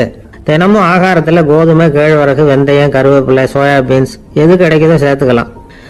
இப்படிலாம் செஞ்சுட்டு வந்தால் அப்புறம் வீட்டுக்கு தெரியாமல் கடையில் போய் நின்றுக்கிட்டு ஸ்வீட் வாங்கி திருட்டுத்தனமாக சாப்பிட வேண்டிய அவசியமே உங்களுக்கு வராது. 2 ஆசாமிகள் கடற்கரையில் உட்காந்து சாவகாசமாக பேசிக்கிட்டு இருந்தாங்களாம். ஒருத்தர் சொன்னார், இன்னொருத்தருக்கு தெரியாமல் ஸ்வீட்டு சாப்பிட்றதே எப்பவும் இடைஞ்சல் தான் சார். நேற்றுக்கு பாருங்க அப்படிதான் சாப்பிட்டுக்கிட்டு இருந்தேன், வீட்டுக்காரி கண்ணில் போட்டுவிட்டுது, அதுக்கப்புறம் ஒரே ரகலையாக போச்சு அப்படின்னாரா. எனக்கு கூட அப்படிதான் சார் ஆயிட்டுது, ஒரே ரகலை அப்படின்னாரா இன்னொருத்தர். நீங்கள் சாப்பிட்டதும் உங்கள் வீட்டுக்காரங்க கண்ணில் போட்டுவிட்டுதா சார் அப்படின்னு கேட்டிருக்காரு இவர். அதுக்கு அவர் சொன்னாராம், அப்படி இல்லை சார், கடைக்காரர் கண்ணில் போட்டுவிட்டுதோ, நான் அவருக்கு தெரியாமல் அந்த ஸ்வீட்டை அவர் கடையிலேருந்து எடுத்திருந்தேன் அப்படின்னு விளக்கம் கொடுத்தாராம் இந்த ஆள். ஒருத்தர் முகத்தை தொங்க போட்டுக்கிட்டு ஒரு மாதிரியா வந்தார். என்ன விஷயம்னு விசாரிச்சேன். என்னுடைய நண்பன் ஒருத்தங்கிட்ட கருத்து வேறுபாடு, இனிமே நமக்குள்ள எந்த சம்பந்தமும் வேணாம்னு நட்பை முறிச்சிட்டு வந்துட்டேன்னா. நண்பர்கள்னு இருந்தா கருத்து வேறுபாடு வரத்தான் செய்யும்னு. கருத்து வேறுபாடு வராம இருக்கிறதுக்கு ஏதாவது வழி உண்டா அப்படின்னு கேட்டாங்க. அதை பத்தி நிபுணர்கள் சில யோசனைகளை சொல்லியிருக்கிறாங்கன்னு. முதல் விஷயம் என்னன்னா, உங்க நண்பனுக்கு ஒரு செய்தி சொல்லணும்னா அதை நீங்களே நேரடியாக சொல்லுங்க, அல்லது உங்க கைப்பட கடிதம் எழுதுங்க. அதாவது நேரடி தொடர்பு முக்கியம். அதை விட்டுட்டு இன்னொருத்தர் மூலமா நண்பர்களுக்கு செய்தி அனுப்புனா நீங்க சொல்ற செய்தி அப்படியே போய் சேராது, அது சேதமாயிடும். கூட்டி குறைச்சி சொல்லிவிடுவாங்க, அது குழப்பத்தில் கொண்டாந்து விட்டுரும். இது ஒரு யோசனை. 2வது யோசனை என்னன்னா, நீங்க ஒரு நல்ல காரியத்தை செய்யும் பொழுது உங்க நண்பரையும் சேர்த்துக்குங்க, அவருக்கும் அதுல ஒரு ஈடுபாட்டை உருவாக்குங்க. 3வது யோசனை, நம்ம பக்கத்தில் இருக்கிற நண்பர் மகிழ்ச்சி அடைகிற மாதிரி ஏதாவது செய்யணும். சின்ன சின்ன செயல்களாக இருந்தாலும் பரவாயில்ல, அவர் நமக்கு எதுவும் செய்யலையே, நாம் எதுக்கு செய்யணும் அப்படின்னு நினச்சிக்கிட்டு இருக்கக்கூடாது. 4வது யோசனை என்னன்னா, உங்களுக்கு ஒரு பிரச்சனையா அல்லது உங்கள் நண்பருக்கு ஒரு பிரச்சனையா, எதுவாக இருந்தாலும் 2 பேரும் சேர்ந்து உட்காந்து ஆலோசனை பண்ணுங்க.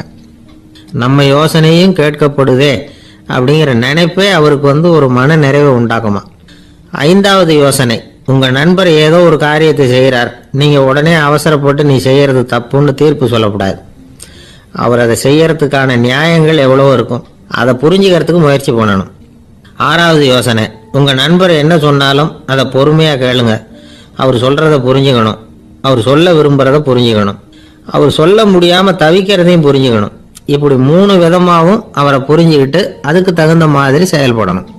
7வது யோசனை என்னன்னா, உங்கள் நண்பர் உங்ககிட்ட ஏதோ ஒரு கருத்தை சொல்கிறார், அது உங்களுக்கு பிடிக்கல, அதுக்காக உடனே நீ சொல்கிறது சரியில்லை, நான் ஒத்துக்க மாட்டேன் அப்படின்லாம் மறுத்துக்கிட்டு இருக்கக்கூடாது.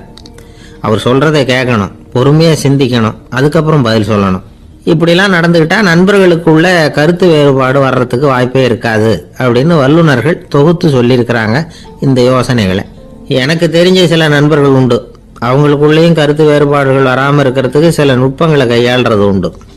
ஒருத்தர் சொன்னார், அந்த டாக்டர் சின்ன வயசுலேருந்து என் கூட பழகினவர், நாங்கள் 2 பேரும் இணை பிரியாத நண்பர்கள். இருந்தாலும் எனக்கு உடம்பு சரியில்லைன்னு நான் அவர்கிட்ட வைத்தியம் பார்த்துக்க மாட்டேன் அப்படின்னார் ஒருத்தர். ஏன் அப்படின்னு கேட்டேன். எங்கள் நட்பு கெட்டுப்படக்கூடாது இல்லையா, அதனால தான் அப்படின்னாரு இவர். மகாபாரத யுத்தம் முடிஞ்சது. தர்மர் சக்கரவர்த்தி ஆனார். பீஷ்மர் யுத்த பூமியில அம்பு படுக்கையில படுத்து கிடக்கிறார், உயிரை விட போறார். சூரியன் வட திசை அடைகிற உத்தராயண புண்ணிய காலத்தை எதிர்பார்த்து காத்துக்கிட்டு இருக்கிறார். அந்த சமயத்துல தர்மர் வந்து கண்ணங்கிட்ட அனுமதி வாங்கிக்கிட்டு பீஷ்மரை பாக்குறதுக்காக குருக்ஷேத்திரத்துக்கு வர்றார். தம்பிமார்கள், திரௌபதி எல்லாரும் கூட வர்றாங்க.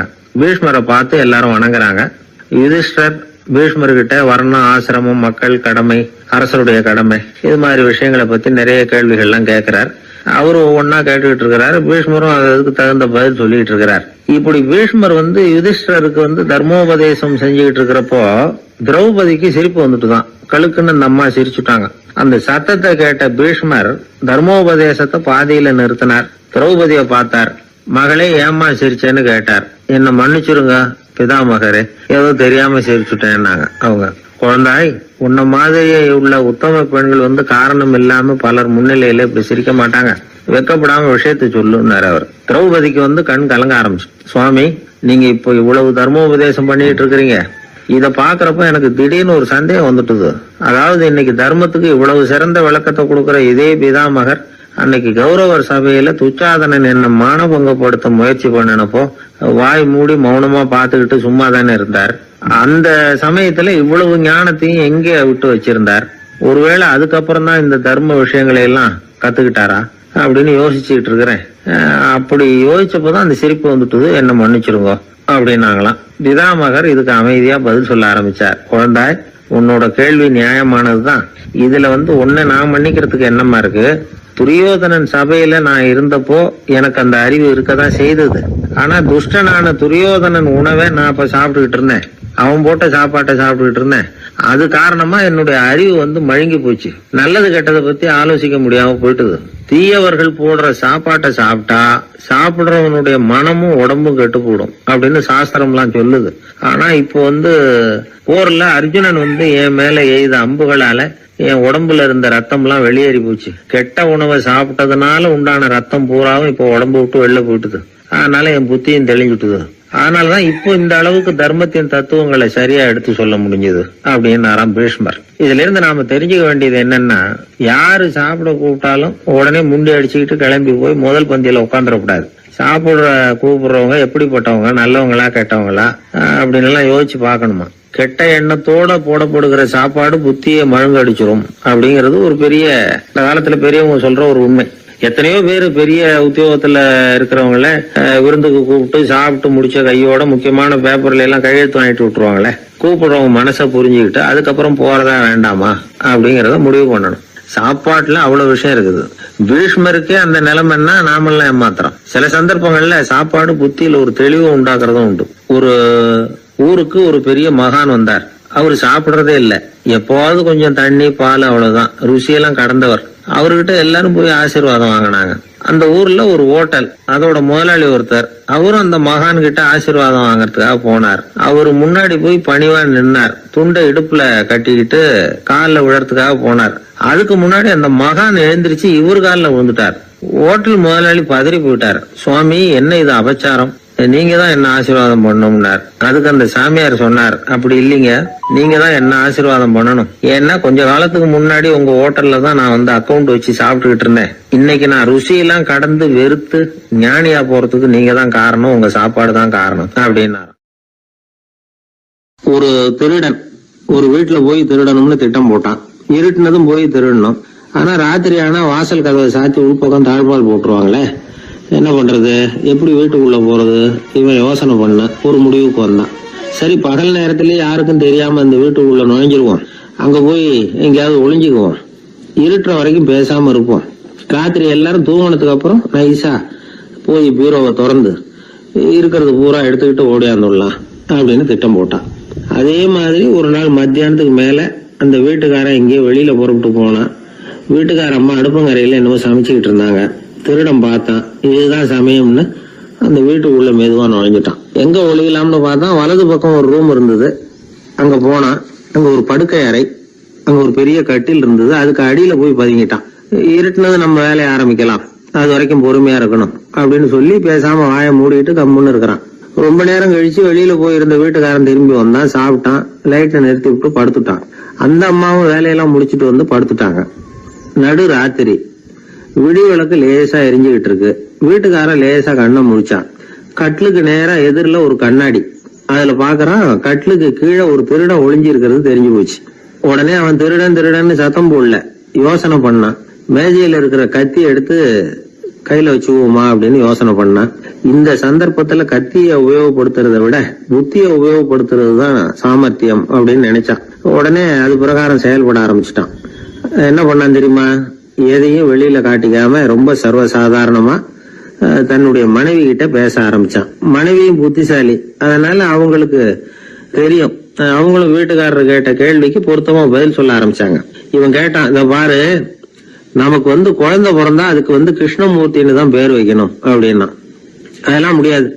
ஆம்பளை பிள்ளையா இருந்தா ஏகாம்பரம், பொம்பளை பிள்ளையா இருந்தா பங்கஜவல்லி, இதுதான் அவங்க மாமனார் மாமியார் பேர், அதான் வைக்கணும் அப்படின்னாங்க அந்த அம்மா. அதெல்லாம் முடியாது, நான் முடிவு பண்ணிவிட்டேன் கிருஷ்ணமூர்த்தின்னு கத்தனா அவன். இல்ல ஏகாம்பரம் பங்கஜவல்லி என்னது இந்த அம்மா. வாதம் முத்தி போச்சு. கிருஷ்ணமூர்த்தி கிருஷ்ணமூர்த்தி கிருஷ்ணமூர்த்தின்னா அவன், ஏகாம்பரம் பங்கஜவல்லி ஏகாம்பரம் பங்கஜவல்லின்னு இவங்க கத்துறாங்க. ஒரே சத்தமா போச்சு. இத கேட்டதும் பக்கத்து வீட்டுல இருந்தவங்க, எழுத்த வீட்டுல இருந்தவங்க எல்லாம் எழுந்திரிச்சு ஓடி வந்து இவங்க வீட்டு கதவை தட்ட ஆரம்பிச்சுட்டாங்க, தட தடன்னு. இவன் சாவகாசமா எழுந்திரிச்சு போய் கதவை திறந்தான். என்னங்க இந்த ராத்திரி வேலையில எங்களை எல்லாம் ஏன் கூப்பிட்டீங்க, யாருக்கு என்ன ஆச்சு அப்படின்னு கேட்டாங்க. கேட்டது யாருன்னா பக்கத்து வீட்டு கிருஷ்ணமூர்த்தி, எழுத்த வீட்டு ஏகாம்பரம் பங்கஜவல்லி எல்லாரும். அடடே, உங்களை கூப்பிடலீங்க, குழந்தைக்கு பேர் வைக்கிறது சம்பந்தமா எங்களுக்குள்ள சண்டை வந்துட்டுது, அதுதான் விஷயம். வேணும்னா இத கட்டிலுக்கு அடியில ஒளிஞ்சிட்டு இருக்கிறானே ஒருத்தன், அவனை கூட கேட்டு பாருங்க, அவன் தான் இதுக்கு சாட்சி அப்படிங்கிறான் அந்த ஆளு. உடனே எல்லாரும் விஷயத்த புரிஞ்சுக்கிட்டு திருடனை பிடிச்சி போலீஸ்ல ஒப்படைச்சிட்டாங்களாம். நெருக்கடியான நேரங்கள்ல பதறாம புத்திசாலித்தனமா செயல்படணுங்கிறத தெரிஞ்சுக்கிறதுக்காக இந்த கதை.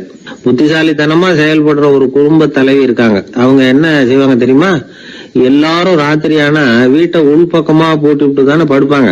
ஆனா அந்த அம்மா என்ன பண்ணுவாங்கன்னா வீட்டை வெளிப்பக்கமா ஒரு பூட்டு போட்டு பூட்டி விடுவாங்க. எழுத்த வீட்டுக்காரங்க கிட்ட சொல்லி தினமும் இப்படி பூட்டி விட சொல்றது பழக்கம். ஏங்க அப்படி செய்யறீங்க, திருடன் சுலபமா உள்ளே வந்துடக்கூடாதுங்கிறதுக்காகவா அப்படின்னு கேட்டாங்க. இல்லைங்க, சுலபமா வெளியில போயிடக்கூடாதுங்கிறதுக்காக அப்படின்னாங்க. என்னங்க சொல்றீங்க அப்படின்னு கேட்டாங்க. ஆமாங்க, இவருக்கு அந்த பழக்கம் உண்டு அப்படின்னு தன்னுடைய வீட்டுக்காரரை காட்டினாங்க. பக்கத்து வீடுகள் பத்திரமா இருக்கணுங்கிறதுக்காக தன்னுடைய வீட்டை பூட்டி வைக்கிறது ஒரு பெரிய விஷயம் தானே. பத்திரிகையில வர்ற செய்திகளை கூட நகைச்சுவையா சொல்றது உண்டு. அதாவது அதை நேரடியா சொன்னா வானொலியில அனுமதிக்க மாட்டாங்க சில விஷயங்களை. அது சின்னாருக்கு கௌரவ குறைச்சல், அது வேடிக்கை கலந்து நகைச்சுவோடு சொல்லும்போது அதை அனுமதிச்சிருவாங்க. அப்ப அந்த விசாரணை கமிஷன் அது நிறைய நடந்துகிட்டு இருந்தது. டெல்லியில இருந்து அமலாக்க பிரிவு அதிகாரிகள்லாம் வராங்க போறாங்கன்னு பத்திரிகையில அமர்க்கலப்பட்ட இடம். அந்த நேரம் நான் ஒரு ரேடியோவில் ஒரு செய்தியை தயார் பண்றோம். அப்ப என்ன பண்ணேன்னா, இது மாதிரி அந்த பத்திரிகை செய்தியை வச்சுக்கிட்டே ஒரு செய்தி சொன்னோம், இன்னொரு தகவல் சொல்லி. அதனால ஒருத்தன் தமிழ்நாட்டுல ஒரு ஆள், அவன் திடீர்னு கோடீஸ்வரன் ஆயிட்டான். நேத்து வரைக்கும் சாதாரணமா இருந்தாள், இன்னைக்கு கோடீஸ்வரன் ஆயிட்டான். டெல்லியில இருந்து 2 அதிகாரிகள் வராங்க, எப்படி அவன் பணம் சேர்த்தான்னு கண்டுபிடிக்கிறதுக்கு. அவனை கூப்பிட்டு 2 அதிகாரிகளை, எப்படிடா பணம் சேர்த்த? நான் ஒன்னும் தப்பான வழியில பணம் சேர்க்கல சார், நான் பந்தயம் கட்டியே பணக்காரன் ஆயிட்டேன். பந்தயம் கட்டியே எப்படிடா பணக்காரன் ஆக முடியும் அப்படின்னா, நீங்க நம்புங்க சார், நான் பந்தயம் கட்டி தான் பணக்காரன், தப்பான வழியில சேரல சார். பந்தயம் கட்டி எப்படிடா கோடீஸ்வரன் ஆனேன் அப்படின்னா, நாங்க நம்ப முடியாதுன்றான் விசாரிக்க வந்தவன். அப்படின்னா உங்ககிட்டே ஒரு பந்தயம் கட்டட்டுமான்றான் விசாரிக்க வந்தவன்ட்டிய. என்னடா பந்தயம் அப்படின்னா, ஒண்ணுமில்ல சார், இது என் கண்ணு, இது என் பல்லு, என் கண்ணை என் பல்லாலேயே கடிக்கிறேன், எவ்வளவு பந்தயம். விசாரிக்க வந்தவன் 100 ரூபாய் எடுத்து வச்சான், இதை ப்ரூவ் பண்றான்னு. அப்படியே கண்ணை எடுத்துட்டான், அது பளிங்கு கண்ணு, ஏற்கனவே ஒரு கண்ணு பளிங்கு கண்ணு வச்சுனா எடுத்து கடிச்சு விட்டான். இது விசாரிக்க வந்தாலும் 100 ரூபாய் விட்டுட்டு நிக்கிறான். எப்படி பணம் சேர்த்தான்னு வந்தவன். உடனே இன்னொருத்தன், இவன்ட்ட என்னடா பேச்சு கொடுக்காரா, நம்ம பணம் தான் அங்க போயிட்டு இருக்கு, உனக்கு விசாரிக்க தெரியல, போடா நான் விசாரிக்கிறேன்னு அடுத்த வந்தான். அது நீ ஒழுங்கா சொல்ற, எப்படிடா பணம் சேர்த்தேன் சார், நீங்க கொஞ்சம் புத்திசாலியா தெரியுது அவரை விட, நீங்களாவது நம்புங்க சார், பந்தயம் கட்டி தான் பணம் சேர்த்தேன், நான் நம்ப முடியாது அப்படின்னா உங்ககிட்ட இன்னொரு பந்தயம் கட்டட்டுமா அப்படின்றான். வேண்டாம், அவனை ஏமாத்தி விட்டேன் ஆள வேண்டான்றான். இல்ல சார், அவரு ஏமாந்தது பொய் கண்ணு, பளிங்கு கண்ணுன்னு தெரியாது, ஏமாந்துட்டார். உங்ககிட்ட பந்தயம் கட்டது நெஜம் கண்ணு, இந்த பக்கம் பளிங்கு கண்ணு கிடையாது, நெஜம் கண்ணு, இதை பல்லால கடிக்கிறேன் அப்படின்னா அவன் ஒரு 100 ரூபாய் எடுத்து வச்சான். இவன் அப்படியே பல்செட்டை கேட்டினான் தனியா, அப்படியே கேட்டு கடிச்சு விட்டான், அதையும் விட்டுட்டான். இவன் உடனே 2 பேரும், இவன்கிட்ட பேச பேச நம்ம பணம் தான் அவன்கிட்ட போயிட்டு இருக்கு, இவன் எப்படி பணம் சேர்த்தான்னு கண்டுபிடிக்கிறதுக்கு டெல்லியில இருந்து வந்திருக்கோம், மேற்கொண்டு பேசாத, பேச பேச பந்தயம் கட்டுவான். திரும்பி போறதுக்கு ரயிலுக்கு டிக்கெட் சரியா இருக்கா பாடுறான்றான்.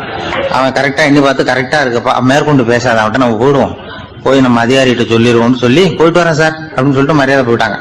போய் டெல்லியில பெரிய அதிகாரிகிட்ட போய், சார் அவன்கிட்ட விசாரிச்சு பார்த்தோம் சார், தமிழ்நாட்டுல பந்தயம் கட்டி தான் பணம் சேர்த்தேன்னு சாதிக்கிறான், எங்ககிட்ட ஒரு 200 ரூபாய் வாங்கிட்டான் சார் அப்படின்னா அவருக்கு கோவம் வந்துட்டுது. இந்தியாவுக்கே தலைமை அதிகாரி, இதுக்காகவாடா நீங்க இருக்கீங்க? எத்தனை பேர் இருக்கீங்க உங்களை மாதிரி ஜூனியர் ஆபீசர்ஸ் நம்ம ஆபீஸ்ல இந்தியா பூரா விசாரிக்கிறதுக்கு? அப்படின்னா 30 பேர் இருக்கோம் சார். 30 பேருக்கு அனுபவம் பத்தாது, நான் இந்தியாவுக்கே தலைமை அதிகாரி, அனுபவம் ஜாஸ்தி, உங்களுக்கு ட்ரைனிங் கொடுக்கணும் எப்படி ஒருத்தரை விசாரிக்கிறதுன்னு. 30 பேரும் ஒரு ரூம்ல வந்து உட்காருங்க, ஒரு ஆள் போய் அந்த ஆள் தமிழ்நாட்டுல இருந்து நீங்க கூப்பிட்டுட்டு வா, வர்ற வரைக்கும் அவன்கிட்ட பேசாதீங்க, பந்தயம் கட்டுவான், மெதுவா கொண்டு வந்து நிறுத்து அப்படின்னா ஒரு ஆள் வந்து ஸ்பெஷலா கூப்பிட்டு போட்டான். இது மாதிரி மேடையில நிறுத்திவிட்டு ஒரு தலைமை அதிகாரி 30 ஜூனியர் அதிகாரிகள் அவங்களுக்கு பயிற்சி கொடுக்குறார். இவனை பார்த்து, ஏய் ஒழுங்கா சொல்லு, எப்படி பணம் சேர்த்த, நான் இந்தியாவுக்கே தலைமை அதிகாரி, என்கிட்ட உண்மையை ஒத்துக்கிட்டீங்கன்னா உன்னை அப்ரூவர் ஆக்கிடுவேன் அல்லது தண்டனையை குறைப்பேன், அந்த அதிகாரம்லாம் என்கிட்ட உண்டு, ஒழுங்கா சொல்லு அப்படிங்கிறார். அவன், சார் நீங்க இந்தியாவுக்கே தலைமை அதிகாரி, அனுபவம் ஜாஸ்தி, நீங்களாவது நம்புங்க சார், நான் பந்தயம் கட்டி தான் பணம் சேர்த்தேங்கிறான். இங்கேயே வந்து இப்படி சாதிக்கிறேன், உன்னை நம்ப முடியாதரா அப்படின்னா உங்ககிட்ட ஒரு பந்தயம் கட்டட்டுமா நானா அவர்கிட்ட போய் வானண்டா என் ஆளை ஏமாத்தி விட்டேன் அப்படின்னா, இல்ல சார் அவங்க ஏமாந்தது என் உடம்ப பத்தின ரகசியம், என் கண்ணு பளிங்கு கண்ணுன்னு தெரியாது, நான் பல்செட்டு கட்டியிருந்தது தெரியாது, ஏமாந்துட்டாங்க. இப்ப நான் உங்ககிட்ட கட்டுற பந்தயம் உங்க உடம்ப பத்தின ரகசியம். என் உடம்புல என்னடா ரகசியம்? முதுகுல, உங்க முதுகுல 1 ரூபா அகலத்துக்கு கருப்பா ஒரு மச்சம் இருக்கு, உண்டா இல்லையானா? இல்லேன்னு தெரியும் அவருக்கு. இல்லடா நேத்து வரைக்கும் இல்ல சார், இப்ப இருக்குது மச்சம் அப்படின்னு உடனே 100 ரூபாய் எடுத்து வச்சார் அவர் தலைமை அதிகாரி. ஒரு 100 ரூபாய் வச்சு சட்டையை கட்டி காட்டுறாரு, மச்சம் இல்ல. இவன் தோத்துட்டான், இங்கிருந்து போனவன். உடனே 200 ரூபாய் எடுத்து வச்சுக்கிட்டு, தோழர்களே இப்படிதான் ஒருத்தரை விசாரிக்கணும், என்கிட்ட இவன் ஏமாந்துட்டான் பாருங்க, துருவி துருவி விசாரிக்கிறதுன்னு சொல்றாங்களே இதுதான் அப்படின்னு விளக்கம் கொடுத்தாரு. அப்போ இவன் மெதுவா ஆரம்பிச்சானா, சார் இந்த பந்தயத்துல உங்களுக்கு 200 ரூபாய் லாபம், ஆனா இதே பந்தயத்துல எனக்கு 2900 ரூபாய் லாபம் சார் அப்படின்றான். என்னடா பண்ண அப்படின்னு கேட்டிருக்காரு. உங்களுக்கு தெரியாம இந்த 30 பேர்கிட்டையும் தனித்தனியா ஒரு பந்தயம் கட்டிருக்கேன். 30 பேர்கிட்ட என்னடா பந்தயம் கட்டினேன்? ஒண்ணும் இல்ல சார், உங்க எல்லாரும் முன்னாடியும் உங்க மேல் அதிகாரியை சட்டையை கேட்ட வைக்கிறேன், உங்களுக்கு பந்தயம் கட்டினேன். போயிட்டு பூரா எனக்கு 2900 ரூபாய் லாபம். அவரு பார்த்தாரு, அதிர்ச்சி ஆயிட்டாரு. தலைமை, சார் நீங்க போங்க சார் அப்படின்னு சொல்லி ஒரு ஆளை கொண்டு போய், சாரை கொண்டு போய் மரியாதையா பக்கத்து ரூம்ல விட்டாங்க. இனிமே அவர்கிட்ட யாரும் பேசாதீங்க வாங்கன்னு சொல்லிவிட்டு, அதுக்கப்புறம் தோழர்களே, இவர் பேச ஆரம்பிச்சார், தோழர்களே இனிமே யாரும் தமிழ்நாட்டு பக்கம் விசாரிக்க போகாதீங்க, நீங்க யாராவது போறதுன்னா மத்திய பிரதேசம், உத்தரப்பிரதேசம், இப்படி எத்தனையோ பிரதேசம் இருக்கு, போயிட்டு வாங்க, தமிழ்நாட்டுக்கு மட்டும் போகாதீங்க, ஏன்னா அங்க போனா நம்ம பணத்துக்கு ஆபத்து வந்துருது அப்படின்னு சொன்னாருன்னு இந்த கதையை ரேடியோவில் சொன்னேன். இந்த கதையை உண்மை சம்பவமா சொன்னா அனுமதிச்சிருக்க மாட்டாங்க. இந்த நகைச்சுவைக்கு உள்ள மரியாதை என்னன்னா, அது ஒரு கதை மாதிரி உண்டு பண்ணி இப்படி சொன்னதும், இதுல என்ன என்னுடைய விசேஷம்னா, இந்த ஸ்கிரிப்ட வாங்கிட்டு வர சொல்லி மந்திரியினுடைய பிஏ வந்தார். ஒரு மந்திரி அப்ப இருந்தவர், அவர் பிஏ அடிக்கடி வருவார். வந்து இந்த போன நேற்று முந்தா நாள் ரேடியோவில் சொன்னேன் அந்த இன்னொரு தகவல், காப்பி ஒண்ணு வாங்கிட்டு வா அப்படி இப்படின்னு கூப்பிடுவார். மேடையில பேசுறதுக்கு எங்களுக்கு தேவை, உபயோகப்படும்னு கேட்பார். அவரு இந்த நிகழ்ச்சி வந்தப்போ உடனே அன்னைக்கு வந்துட்டார் அந்த பிஏ. இன்னைக்கு காலையில சொன்னீங்களே சார், மந்திரி கேட்கிறாரு மேடையில பேசுறதுக்கு அப்படின்னு. நான் அப்பதான் ஆச்சரியப்பட்டேன், பாருங்க இந்த நகைச்சுவைக்கு உள்ள மரியாதை. அவரே கேட்கிறார், சொல்லப்பட்டதே அவரை பத்தி தாங்கிறது தெரியாம அவரே எப்படி சொல்ல, அதுதான் சிரிப்புக்குள்ள மரியாதைங்கிறது. அது யாரை பத்தி சொல்றோமோ அவருக்கு தெரியாம கூட சொல்லலாம் அதை. அப்படி இது உண்மையில நடந்த சம்பவம். அந்த அமைச்சர் இப்ப இல்ல, உயிரோட எல்லாம் இருந்து வாங்கிட்டு இருந்தார். ஒரு ஊர்ல ஒருத்தர் இருந்தான். ஏதோ ஒரு சின்ன அலுவலகத்துல வேலை பார்த்துக்கிட்டு இருந்தான். ரொம்ப ஏழை, வர்ற கொஞ்சம் வருமானத்தை வச்சு வாழ்க்கையை ஓட்டிக்கிட்டு இருந்தான்.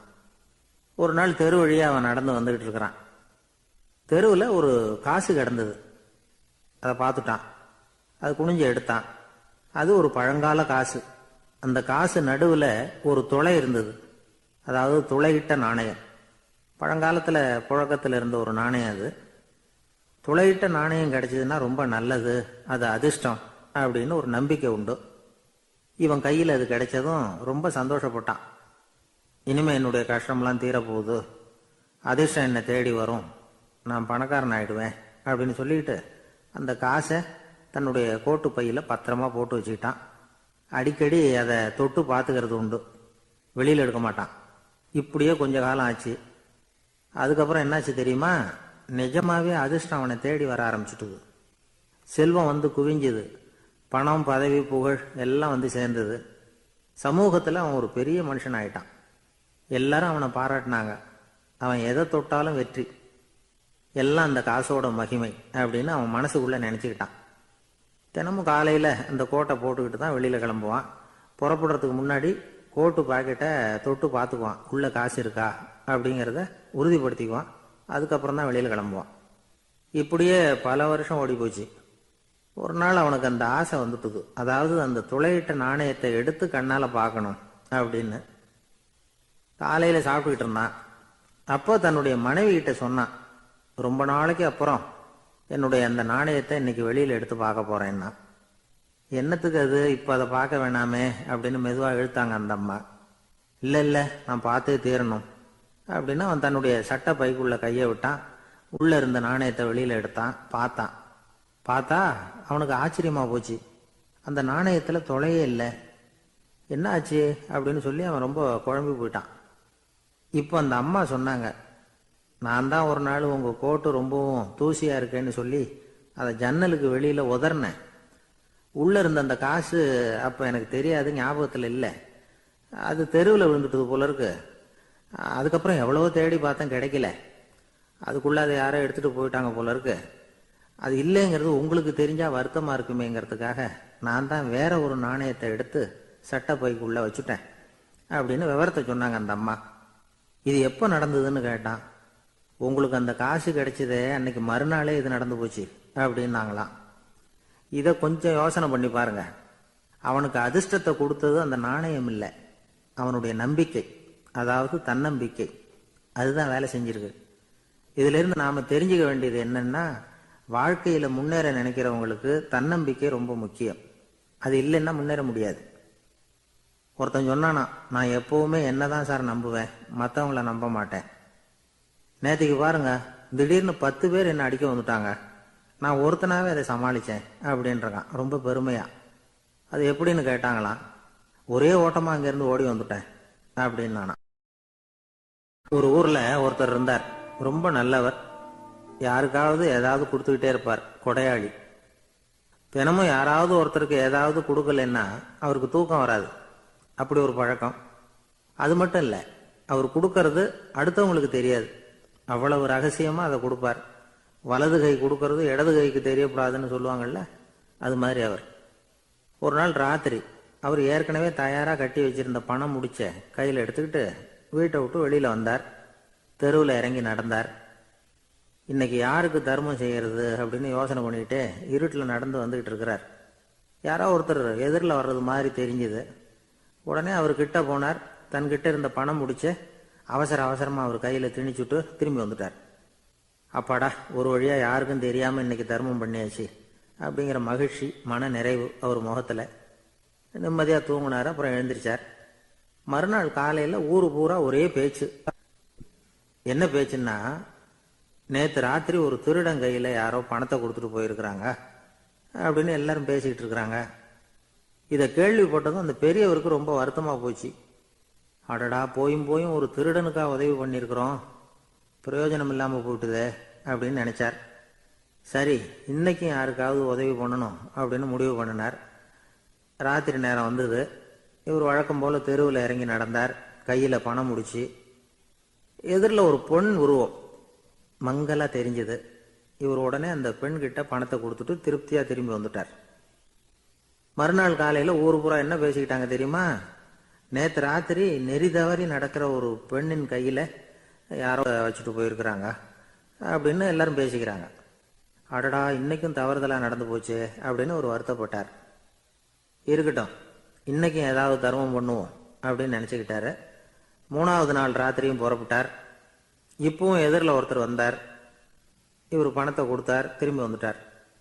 மறுநாள் மக்கள் என்ன பேசிக்கிட்டாங்கன்னா, நேற்று ராத்திரி ஒரு செல்வந்தர் கையில யாரோ பணத்தை கொடுத்துட்டு போயிருக்கிறாங்க அப்படின்னு பேசிக்கிட்டாங்களாம். அவருக்கு ரொம்ப வருத்தமா போயிட்டுது. என்ன இது, தினம் இப்படி ஆகிட்டு இருக்குதே அப்படின்னு நினைச்சுக்கிட்டே படுத்து தூங்கினார். அன்னைக்கு ராத்திரி ஒரு கனவு. அந்த கனவுல இறைவன் வந்து சொன்னாராம், இதோ பாருப்பா, நீ கொடுத்த தர்மம் வீணா போயிடல. உன்கிட்ட பணம் வாங்கின அந்த திருடன் திருந்திட்டான், அந்த பொண்ணும் திருந்திட்டா, அந்த செல்வந்தனும் கொடையாளி ஆயிட்டான், எல்லாருக்கும் உதவி பண்ண ஆரம்பிச்சுட்டான் அப்படின்னு சொன்னாராம். இந்த கதையை சொன்னவர் யாருன்னா நபிகள் நாயகம். இதுல உள்ள கருத்து என்னன்னா, நல்ல மனசோட தர்மம் பண்ணுனா அது வீணா போறதில்லை. இன்னொரு கருத்து, தர்மம் வந்து தன்னை மட்டும் அல்ல, அடுத்தவங்களையும் தீமையிலிருந்து காப்பாற்றும். இதுதான் நாம புரிஞ்சுக்க வேண்டியது. இந்த காலத்திலேயும் இது மாதிரி சில சம்பவங்கள் நடக்கிறது உண்டு. ஒரு பெரியவர் இருட்டில் நடந்து வந்துகிட்டு இருந்தாரு. எதிரில் வந்த ஒருத்தன் வலுக்கட்டாயமாக இவர் கையை பிடிச்சி ஒரு பண முடிப்பை கொடுத்து வச்சுக்க சொல்லிவிட்டு விலகி போயிட்டான். பெரியவருக்கு ஆச்சரியம், இந்த காலத்துலேயும் இப்படி வலது கை கொடுக்கறது இடது கைக்கு தெரியக்கூடாதுன்னு நினைக்கிற கொடையாளிகள் உண்டு போல இருக்கு அப்படின்னு யோசனை பண்ணிக்கிட்டே நடந்தார். கொஞ்சம் தூரம் போயிருப்பாரு. அதுக்குள்ள அதே ஆள் திரும்பி வந்தான். கொடுத்த பண முடிப்பை திருப்பி கொடுங்க அப்படின்னு கேட்டு வாங்கிட்டான். இவருக்கு ஒன்றும் புரியல. ஏன் இப்படி பண்றேன்னார். அது ஒன்றும் இல்லைங்க, கொஞ்ச நேரம் இதை உங்ககிட்ட கொடுத்து வச்சிருந்தேன் அவ்வளவுதான் அப்படின்னா. ஏன்னு கேட்டார். என்னை பின்னாடி போலீஸ் தேடிக்கிட்டு வந்துகிட்டு இருக்குது, அதுதான் அப்படி பண்ணேன். இப்போ போயிட்டு இனிமே ஒன்றும் பயம் இல்லை அப்படின்னு சொல்லிவிட்டு அவன் பாட்டுக்கு நடந்து போறான். ஜெருசலேம் அங்க உள்ள ஒரு தேவாலயம். அதுல உள்ள பலிபீடத்தின் முன்னாடி ஒரு பெட்டி உண்டு. அது காணிக்கை பெட்டி. ஆலயத்துக்கு வர்றவங்க பிரார்த்தனை பண்ணிவிட்டு திரும்பி போற சமயத்துல அந்த பெட்டியில காணிக்கை போடுவாங்க. அவங்களால எவ்வளவு முடியுமோ அவ்வளவு போடுறது வழக்கம். அவங்க வசதிக்கு தகுந்த மாதிரி போடுவாங்க. வசதி உள்ளவங்களா இருந்தாலும் சரி, வசதியே இல்லாத வறியவர்களா இருந்தாலும் சரி, ஆலய காணிக்கை பெட்டியில காசு போடுறது அவங்களுக்கு ரொம்ப பெருமையான ஒரு செயல். ஒரு சமயம் இயேசு தம்முடைய சீடர்களோடு அந்த ஆலயத்துக்கு வர்றார். அங்க உட்காந்து ரொம்ப நேரம் வழிபாடு பண்ணிட்டு இருக்கிறார். சீடர்களும் அந்த ஜபத்துல கலந்துக்கிட்டாங்க. வழிபாடு முடிஞ்சுது. இயேசு உட்கார்ந்துருக்கிறார்.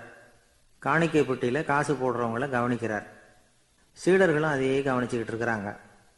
ரொம்ப பேர் வரிசையா வந்தாங்க.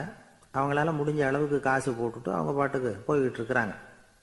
வசதியானவங்க நிறைய பேர் வந்தாங்க. அதுக்கு மத்தியில வயசான ஒரு அம்மா, அவங்களும் வந்து காசு போட்டுட்டு போறாங்க. இப்போ இயேசு தன்னுடைய சீடர்கள் பக்கம் திரும்பினார். ஒரு கேள்வி கேட்டார். இப்போ இந்த காணிக்கை பெட்டியில நிறைய பேர் வந்து காசு போட்டுட்டு போறத நீங்க கவனிச்சிங்க. இன்னைக்கு இந்த காணிக்கை பெட்டியில ரொம்பவும் அதிகமா காசு போட்டது யார் அப்படின்னு கேட்டார். முதல்ல வந்தார ஒரு பெரிய மனுஷன், அவர் தான் அதிகமா போட்டார் அப்படின்னாரு ஒருத்தர். மூணாவதா வந்தவர் தான் அதிகமா போட்டார், நான் கவனிச்சேன் அப்படின்னாரு இன்னொருத்தர். இப்படி ஆளுக்கு ஒரு விதமா சொல்றாங்க. கடைசியா இயேசு சொன்னாராம், இன்றைக்கு அந்த பெட்டியில அதிகமா காசு போட்டவங்க அந்த வயசான அம்மா தான் அப்படின்னாராம். சீடர்களுக்கு ஒன்றும் புரியல. அந்த அம்மா ரொம்ப ஏழையாச்சே, அவங்க எப்படி அதிகமா காணிக்கை செலுத்த முடியும் அப்படிங்கறது அவங்க சந்தேகம். இயேசு விளக்குனார். நிறைய பேர் வந்தாங்க, நிறையவே காசுகள் போட்டாங்க, அது உண்மைதான். ஆனாலும் அந்த அம்மா என்ன பண்ணாங்க கவனிச்சிங்களா? வந்தாங்க, தன்னுடைய காசு பைய திறந்தாங்க, அப்படியே கொட்டுனாங்க. அதுல இருந்தது ரெண்டு காசுகள் தான். அந்த 2 காசும் காணிக்கை பெட்டியில விழுந்துட்டுது. மற்றவங்கெல்லாம் தங்கள்கிட்ட இருந்த செல்வத்தின் ஒரு சிறு பகுதியை எடுத்து பெட்டியில போட்டாங்க. ஆனா இந்த அம்மா தன்கிட்ட என்ன இருந்ததோ அதை அப்படியே போட்டுட்டாங்க. தன்னுடைய பிழைப்புக்காக வச்சிருந்த அவ்வளவையும் இழக்கிறதுக்கு தயாராயிட்டாங்க. அவ்வளவு தாராள மனசு அவங்களுக்கு. அதனால அவங்க செலுத்தின காணிக்கை தான் அளவுல அதிகம் அப்படின்னார். விலை மதிப்பில்லாத முத்து புதையல் ஒருத்தனுக்கு கிடைக்க போகுதுன்னு வச்சுக்கோங்க. அதன் மதிப்பை உணர்ந்தவன் என்ன பண்ணுவான்? அதை அடையறதுக்காக தன்கிட்ட இருக்கிற எதையும் கொடுக்கறதுக்கு தயாரா இருப்பான் இல்லையா? அது மாதிரிதான் இதுவும் அப்படின்னார். உலக மதிப்பீடுகளை துரும்பா தூசியா மதிச்சு அதையெல்லாம் உதறி விடுகிறவன் இறையருள் அப்படிங்கிற இணையில்லாத செல்வத்தை பெறுகிறான் அப்படிங்கிறது இதுல உள்ள கருத்து. இறைவனுக்காக இழப்பதுன்னா துன்பப்படுகிறவர்களுக்காக, ஏழைகளுக்காக, ஏதுமற்றவர்களுக்காக இழப்பது அப்படின்னு அர்த்தம். உங்கள் அயலானுக்கு நீங்கள் என்ன உதவி செய்தாலும் அதை எனக்கே செய்கிறீர்கள் அப்படின்னு இயேசு சொல்லியிருக்கிறார். அடுத்தவங்களுக்கு உதவணுங்கிற குணம் இன்னைக்கு ரொம்ப குறைஞ்சு போச்சு. ஒருத்தன் வாழைப்பழத்தோல் வழுக்கி கீழே விழுந்துட்டான். பக்கத்துல இருந்த நண்பன் உடனே இவனை தூக்கிக்கிட்டு போய் ஆஸ்பத்திரியில சேர்த்துட்டான். அதுக்கப்புறம் சொன்னான், நீ அந்த வாழைப்பழத்தோல்ல காலை வைக்க போறத முன்னாடியே நான் கவனிச்சுட்டேன் அப்படின்னானா. அப்படின்னா அப்பவே நீ எனக்கு உதவி செஞ்சிருக்கலாமே அப்படின்னானா அவன். நான் டாக்டருக்கு உதவலாம்னு நினைச்சுட்டேன் அப்படின்னா இவன். ஒரு ஊர்ல ஒரு மன்னர் இருந்தார். ஒரு நாள் அவருடைய அரசவைக்கு ஒரு ஓவியன் வந்தான். அவன் சீனா தேசத்திலிருந்து வந்தவன், தாவோ சிந்தனையாளன். அவன் அங்க வந்து மன்னர் முன்னாடி நிக்கிறான். யாரும் செய்ய முடியாத ஒரு காரியத்தை என்னால செய்ய முடியும்னா. இவன் இப்படி சொன்னதை கேட்டதும் ஏற்கனவே அங்க இருந்த அரசவை ஓவியன் ஒருத்தனுக்கு கோபம் வந்துட்டுது. இதோ பாரு, இப்படி எல்லாம் பேசக்கூடாது, நான் வேணும்னா உன்னுடைய சவாலை ஏத்துக்கிறேன் அப்படின்னா. நாம 2 பேரும் ஓவியம் தீட்டுவோம், அதை பார்த்துட்டு நம்ம 2 பேர்ல யாரு சிறந்த ஓவியன் அப்படிங்கிறத மன்னரே தீர்மானம் செய்யட்டும், என்ன சொல்ற அப்படின்னு கேட்டான் அவன். அவனும் சரின்னு ஒத்துக்கிட்டான். போட்டி ஆரம்பமாச்சு. அரசர் அவங்களுக்கு 2 சுவர்களை ஒதுக்கி கொடுத்தார். 6 மாச காலம் அவகாசம் கொடுத்தார். 2 ஓவியர்களும் அவங்கவங்க வேலையை ஆரம்பிச்சாங்க. இரவு பகலா வேலை செய்ய ஆரம்பிச்சுட்டாங்க. 6 மாசம் முடிஞ்சது. அரசர் வந்து பார்த்தார். முதல்ல தன்னுடைய அரசவை ஓவியர் தீட்டி இருந்த ஓவியத்தை பார்த்தார். ரொம்ப பிரமாதமா இருந்தது, பாராட்டினார். இதோ பாரு, உன்னுடைய ஓவியம் அற்புதமா இருக்கு, உயிரோட்டம் உள்ளதா இருக்குது, கலையின் உச்சமே இதுதான், இதை விட சிறந்த ஒரு ஓவியத்தை வேற யாராலையும் படைக்க முடியாது அப்படின்னார். அதுக்கப்புறம் அந்த சீன ஓவியன் கிட்ட போனார். எங்க உன்னுடைய ஓவியம்னு கேட்டார். திரைச்சீலையை விலக்கி விட்டு பாருங்கன்னா மன்னர் வந்து அந்த திரைச்சீலையை விளக்குனார். உள்ள வந்து ஓவியம் இருக்க வேண்டிய இடம் கண்ணாடி மாதிரி தெரிஞ்சுது. அவன் அந்த 6 மாச காலமா அந்த சுவரை வந்து தேய்ச்சி தேய்ச்சி கண்ணாடி மாதிரி ஆக்கி வச்சிருக்கிறான். அதுக்கு நேரா எதிர் சுவர்ல அரசவை ஓவியம் தீட்டின ஓவியம் இருக்கு. அது எதிரில் இருந்த இந்த கண்ணாடியில பட்டு பிரதிபலிக்குது. மன்னர் யோசனை பண்ண ஆரம்பிச்சார். அப்புறம் அந்த சீன ஓவியனை பார்த்து கேட்டார், இதோ பாரு, நீ என்னுடைய ஆளை வந்து தோற்கடிச்சுட்ட அப்படிங்கறதுல சந்தேகம் இல்லை, ஆனாலும் எங்களை ஏமாத்தி இருக்கிற, எந்த ஓவியமும் நீ வரையிலையே அப்படின்னார். அரசே, இதுதான் உண்மையான ஓவியம், உயிருள்ள ஓவியம். இது வந்து மனோபாவங்களை பிரதிபலிக்கும், மாறுகின்ற காலங்களை அப்படியே காட்டும் அப்படின்னா அந்த சீன ஓவியன். கையால வரைகிற ஓவியங்கள்ல சலனம் இல்லை, கண்ணாடி அப்படி கிடையாது, சக்தியின் ஓட்டம் அதுல எப்பவும் இருந்துகிட்டே இருக்கும், கண்ணாடி மட்டுமே ஜீவன் உள்ள ஓவியமா இருக்க முடியுங்கிறத அந்த சீன ஓவியன் தெரிஞ்சு வச்சிருந்தான். ஏன்னா அவன் ஒரு தாவோ சிந்தனையாளன். ஒவ்வொரு குழந்தையும் இந்த கண்ணாடியோட தான் பிறக்குது. ஆனா நாம என்ன செய்யறோம்னா ஓவியங்களை கண்ணாடி மீது பதிப்பிச்சு விடுறோம். கண்ணாடி நம்மளை பிரதிபலிக்குது. நம்முடைய அழகோ அவலட்சணமோ கண்ணாடியை பாதிக்கிறது இல்லை. ஏன்னா அதுக்கு மனம் கிடையாது. கடந்து போன வினாடியை பத்தி அது சிந்திக்கிறது இல்லை. அடுத்த கணத்தை பத்தின எதிர்பார்ப்பும் அதுகிட்ட கிடையாது. அதுதான் பற்றற்ற நிலை. மனிதனுக்கு தேவைப்படுறது அதுதான். கண்ணாடி கிட்ட இருந்து நாம வந்து கற்றுக்கொள்ள வேண்டிய பாடம் இது.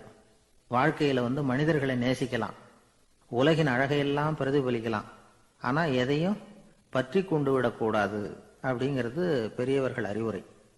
துயரம்ங்கிறது பற்றுக்களின் சாயை. கண்ணாடி முன்னாடி நிக்கிறப்போவெல்லாம் நமக்கு இந்த ஞாபகம் வரணுமா. ஒரு குடும்ப தலைவர் ஒரு நாள் காலையில விடிஞ்சு எழுந்திரிச்சதும் சத்தம் போட்டார். யார் இந்த கருங்குரங்கு படத்தை என் ரூம்ல கொண்டாந்து மாட்டி வச்சது அப்படின்னு கத்தினார். சமையல் கட்டில இருந்து மனைவி பதில் சொன்னாங்க, தூக்க கலக்கத்துல உளராதீங்க, நல்லா பாருங்க, அது படம் கிடையாது, முகம் பார்க்கிற கண்ணாடி அப்படின்னாங்க. துஷ்டரை கண்டால் தூர விலகு, இப்படி ஒரு பழமொழி உண்டு. எதுக்காக இப்படி சொல்லி வச்சாங்க? துஷ்டன் ஏதாவது தொந்தரவு கொடுப்பான், அதனால அவனை கண்டா பயந்துகிட்டு ஓடி ஒளிஞ்சுக்கோ அப்படின்னா இதுக்கு அர்த்தம் அப்படி இல்லை. ஒரு துஷ்டன் கிட்ட நெருங்கி போறோம்னு வச்சுக்கோங்க, அவன் நமக்கு கெடுதலான ஆலோசனைகள் எதையும் சொல்லலாம், அல்லது அவன் தீய உணர்வுகள் உள்ளவனா இருக்கலாம், அல்லது தீய செயல்கள் செய்யக்கூடியவனா இருக்கலாம், அல்லது தீய நட்புனால அவன் ஏற்கனவே கெட்டு போனவனா கூட இருக்கலாம். இப்படிப்பட்டவனை நெருங்கி போனா அவனோட பாதிப்பு நமக்கும் வந்துடும். அதனால விலகி போ அப்படின்னு சொல்றாங்க. இதையே கொஞ்சம் விவரமா இப்ப பாப்போமே. இப்ப இந்த துஷ்டர்களை வந்து 4 வகையா பிரிக்கிறாங்க. இந்த 4 வகைக்கும் உதாரணம் வேணும்னா வேற எங்கேயும் போக வேண்டியதில்லை, மகாபாரதத்தை பார்த்தாவே போதும். அதுல இந்த 4 வகையான தீயோரும் வர்றாங்க. முதல் வகைக்கு உதாரணம் சகுனி. இவன் மனசுல எப்பவும் தீய எண்ணங்கள் தான் நிறைஞ்சி இருக்கும். கனவுல கூட தீய ஆலோசனைகள். யாராவது ஒருத்தர் நல்லபடியா வாழ்ந்தா அதை இவனால சகிச்சுக்க முடியாது. இப்படிப்பட்டவனோட நெருங்கிய தொடர்பு துரியோதனனுக்கு கிடைச்சது. துரியோதனன் எப்படின்னா அவன் ஏற்கனவே தீய காரியங்கள் செய்யறதுக்கு தயங்காதவன். அப்படிப்பட்டவனுக்கு தீய போதனைகள் செய்யறதுக்கு சகுனி உதவுனான். இந்த 2 பேரோட சகவாசம் இன்னொருத்தனுக்கு கிடைச்சது. அவன் யாருன்னா துச்சாதனன். அவன் தீய நடத்தை உள்ளவன். இந்த 3 பேரும் ஒண்ணு சேர்ந்தா என்னத்துக்கு ஆகும்? உலகமே கெட்டு போடும்ல. இந்த 3 துஷ்டர்களோட நல்லவன் ஒருத்தன் வந்து சேர்ந்தான். அவன் தான் கர்ணன். கர்ணன் வந்து இயல்பாவே உத்தம குணம் உள்ளவன். அவன் நல்லவங்களோட சேராம இப்படிப்பட்ட கெட்டவங்க கிட்ட வந்து நட்பு வச்சுக்கிட்டான். அதனால அவனும் தீய செயல்களில் ஈடுபடுறது மாதிரி ஆயிடுது. துரியோதனனுடைய நண்பனா அவனுடைய ஆதரவுல வளர்ந்ததுனால அவனுக்கு துணையா இருக்க வேண்டி இருக்குது அப்படின்னா. நட்பு உரிமையினால உதவி புரிய வேண்டியது சரிதான், அது தப்புன்னு சொல்ல முடியாது. இருந்தாலும் தீய செயல்களுக்கு உதவி செய்யறது சரியில்லை. புத்தி பலம் புஜ பலம் எல்லாம் இருந்தா கூட தெய்வ பலம் இல்லைன்னா ஜெயிக்க முடியாது. கர்ணன் மகா வீரன், இருந்தாலும் கடைசியில் அவன் கதி என்னாச்சு? அவங்ககிட்ட எல்லா நல்ல குணங்களும் இருந்தது, இருந்தாலும் ஏன் இப்படி ஆச்சு? தீயவர்களுடைய சேர்க்கை தான் காரணம். அவங்களோட சேர்ந்ததுனால இவனையும் அப்படியே நினைக்க ஆரம்பிச்சுட்டாங்கல்ல. 4 வகை துஷ்டர்கள்ல இவனும் ஒரு வகை அப்படின்னு சொல்ல ஆரம்பிச்சிட்டாங்க. அதாவது தீய ஆலோசனைக்கு சகுனி, தீய உணர்வுகளுக்கு துரியோதனன், தீய செய்கைக்கு துச்சாதனன், தீய நட்புக்கு கர்ணன். இப்படி உதாரணமாயிட்டான். அதனாலதான் துஷ்டரை கண்டால் தூர விலகு அப்படின்னு சொன்னாங்க. அது புராண காலம். இப்பெல்லாம் நிலைமை கொஞ்சம் வேற விதமா இருக்குது. அன்னைக்கு ஒரு நாள் அப்படிதான் ஒரு காட்டு பாதையில யாரோ ஒருத்தர் அடிபட்டு கிடந்தார். யாரோ ஒரு துஷ்டன் அவனை அடிச்சு போட்டுட்டு போயிட்டான் போல இருக்கு. அந்த வழியா போன ஒருத்தர் பரிதாபப்பட்டு அவனை போய் தூக்குனார், ஆறுதல் சொன்னார். இத பாருங்க, இந்த வழியா எப்பவும் தனியா வரக்கூடாது. ஏன்னா இங்க ஒரு ரவுடி இருந்துகிட்டு வர்றவங்க போறவங்களெல்லாம் வழிப்பறி பண்ணிட்டு இருக்கிறதா கேள்விப்பட்டிருக்கிறேன் அப்படின்னாராம். இனிமே அப்படி கேள்விப்பட மாட்டீங்க அப்படின்னு அந்த ஆளு. ஏன்னு கேட்டிருக்காரு இவர். அவன் சொல்லியிருக்கான், நான் தான் சார் அந்த ரவுடி, இந்த வழியா போனவங்க கிட்ட தகராறு பண்ணேன், அவங்க தான் என்ன இப்படி அடிச்சு போட்டு என்கிட்ட இருந்த பணத்தை எல்லாம் புடுங்கிட்டு போட்டாங்க சார், காலம் ரொம்ப கெட்டு போச்சு அப்படின்னு ரொம்ப பரிதா. ஒரு சராசரி மனிதனுடைய இயல்பு என்ன? இன்பம் வந்தா துள்ளி குதிப்பான், துன்பம் வந்தா சோர்ந்து போய் ஒரு மூலையில உட்காந்துருவான். இவன் தான் சராசரி மனிதன். ஆனா ஒருத்தன் இன்பம் வந்தா அதுக்காக மகிழ்ச்சி அடையறதில்ல, துன்பம் வந்தா அதுக்காக சோர்ந்து போறதில்ல அப்படின்னு வச்சுக்கோங்க. அப்படி இருந்தா அவன் சாதாரண ஆள் கிடையாது. ஒரு ஊர்ல ஒரு ஞானி இருந்தார். அவரை தேடிட்டு ஒரு பெரியவர் வந்தார். ஐயா, ஞானத்துல சிறந்த ஞானம் எது அப்படின்னு கேட்டாராம். இதுக்கு அந்த ஞானி என்ன பதில் சொன்னார் தெரியுமா? இன்பத்தினால மகிழ்ச்சி அடையாமலும் துன்பத்தினால சோர்வு அடையாமலும் இருக்கிறது தான் அந்த ஞானம், பெரிய ஞானம் அப்படின்னாராம். சரி சுவாமி, அப்படிப்பட்ட ஞானம் உங்களுக்கு எப்படி வந்ததுன்னு கேட்டிருக்காரு இவரு. அதை நான் ஒரு கழுதைகிட்ட இருந்து கத்துக்கிட்டேன் அப்படின்னாராம் அவரு. இவருக்கு ஒன்றும் புரியல, ஒரு மாதிரியா முழிச்சிருக்கிறார். இதை அவர் புரிஞ்சுக்கிட்டார். நீங்க நாளைக்கு காலையில நம்முடைய ஆசிரமத்துக்கு வாங்க, புரிய வைக்கிறேன்னாராம். சரின்னு இவர் போயிட்டார். மறுநாள் காலையில ஆசிரமத்துக்கு சேர்ந்தார். ஞானி அவரை கூப்பிட்டு உட்கார வச்சார். வாங்க, இப்படி உட்காருங்க, கொஞ்ச நேரத்துல இந்த வழியா ஒரு கழுதை போகும், அதை கவனிச்சு பாருங்கன்னாராம். இவருக்கு இன்னமும் ஒன்னும் புரியாம போச்சு, ஒரே குழப்பம். இருந்தாலும் அந்த ஞானி சொன்னது மாதிரியே உட்கார்ந்துருக்கிறார். கொஞ்ச நேரத்துல அந்த வழியா ஒரு கழுதை போச்சு. அது முதுக நிறைய அழுக்கு மூட்டைகள், அதை சுமந்துக்கிட்டு போகுது. ஒரு செலவு தொழிலாளி அதை ஓட்டிட்டு போறார். கொஞ்சம் தூரத்துல ஒரு ஆறு இருக்கு, அங்க போய் துணியெல்லாம் சுத்தப்படுத்திக்கிட்டு சாயந்தரமா திரும்பி இந்த வழியாவே வருவாங்க. ஞானி சொன்னது மாதிரியே இந்த பெரியவர் அழுக்கு மூட்டையை சுமந்துக்கிட்டு போற அந்த கழுதையை கவனிச்சார்.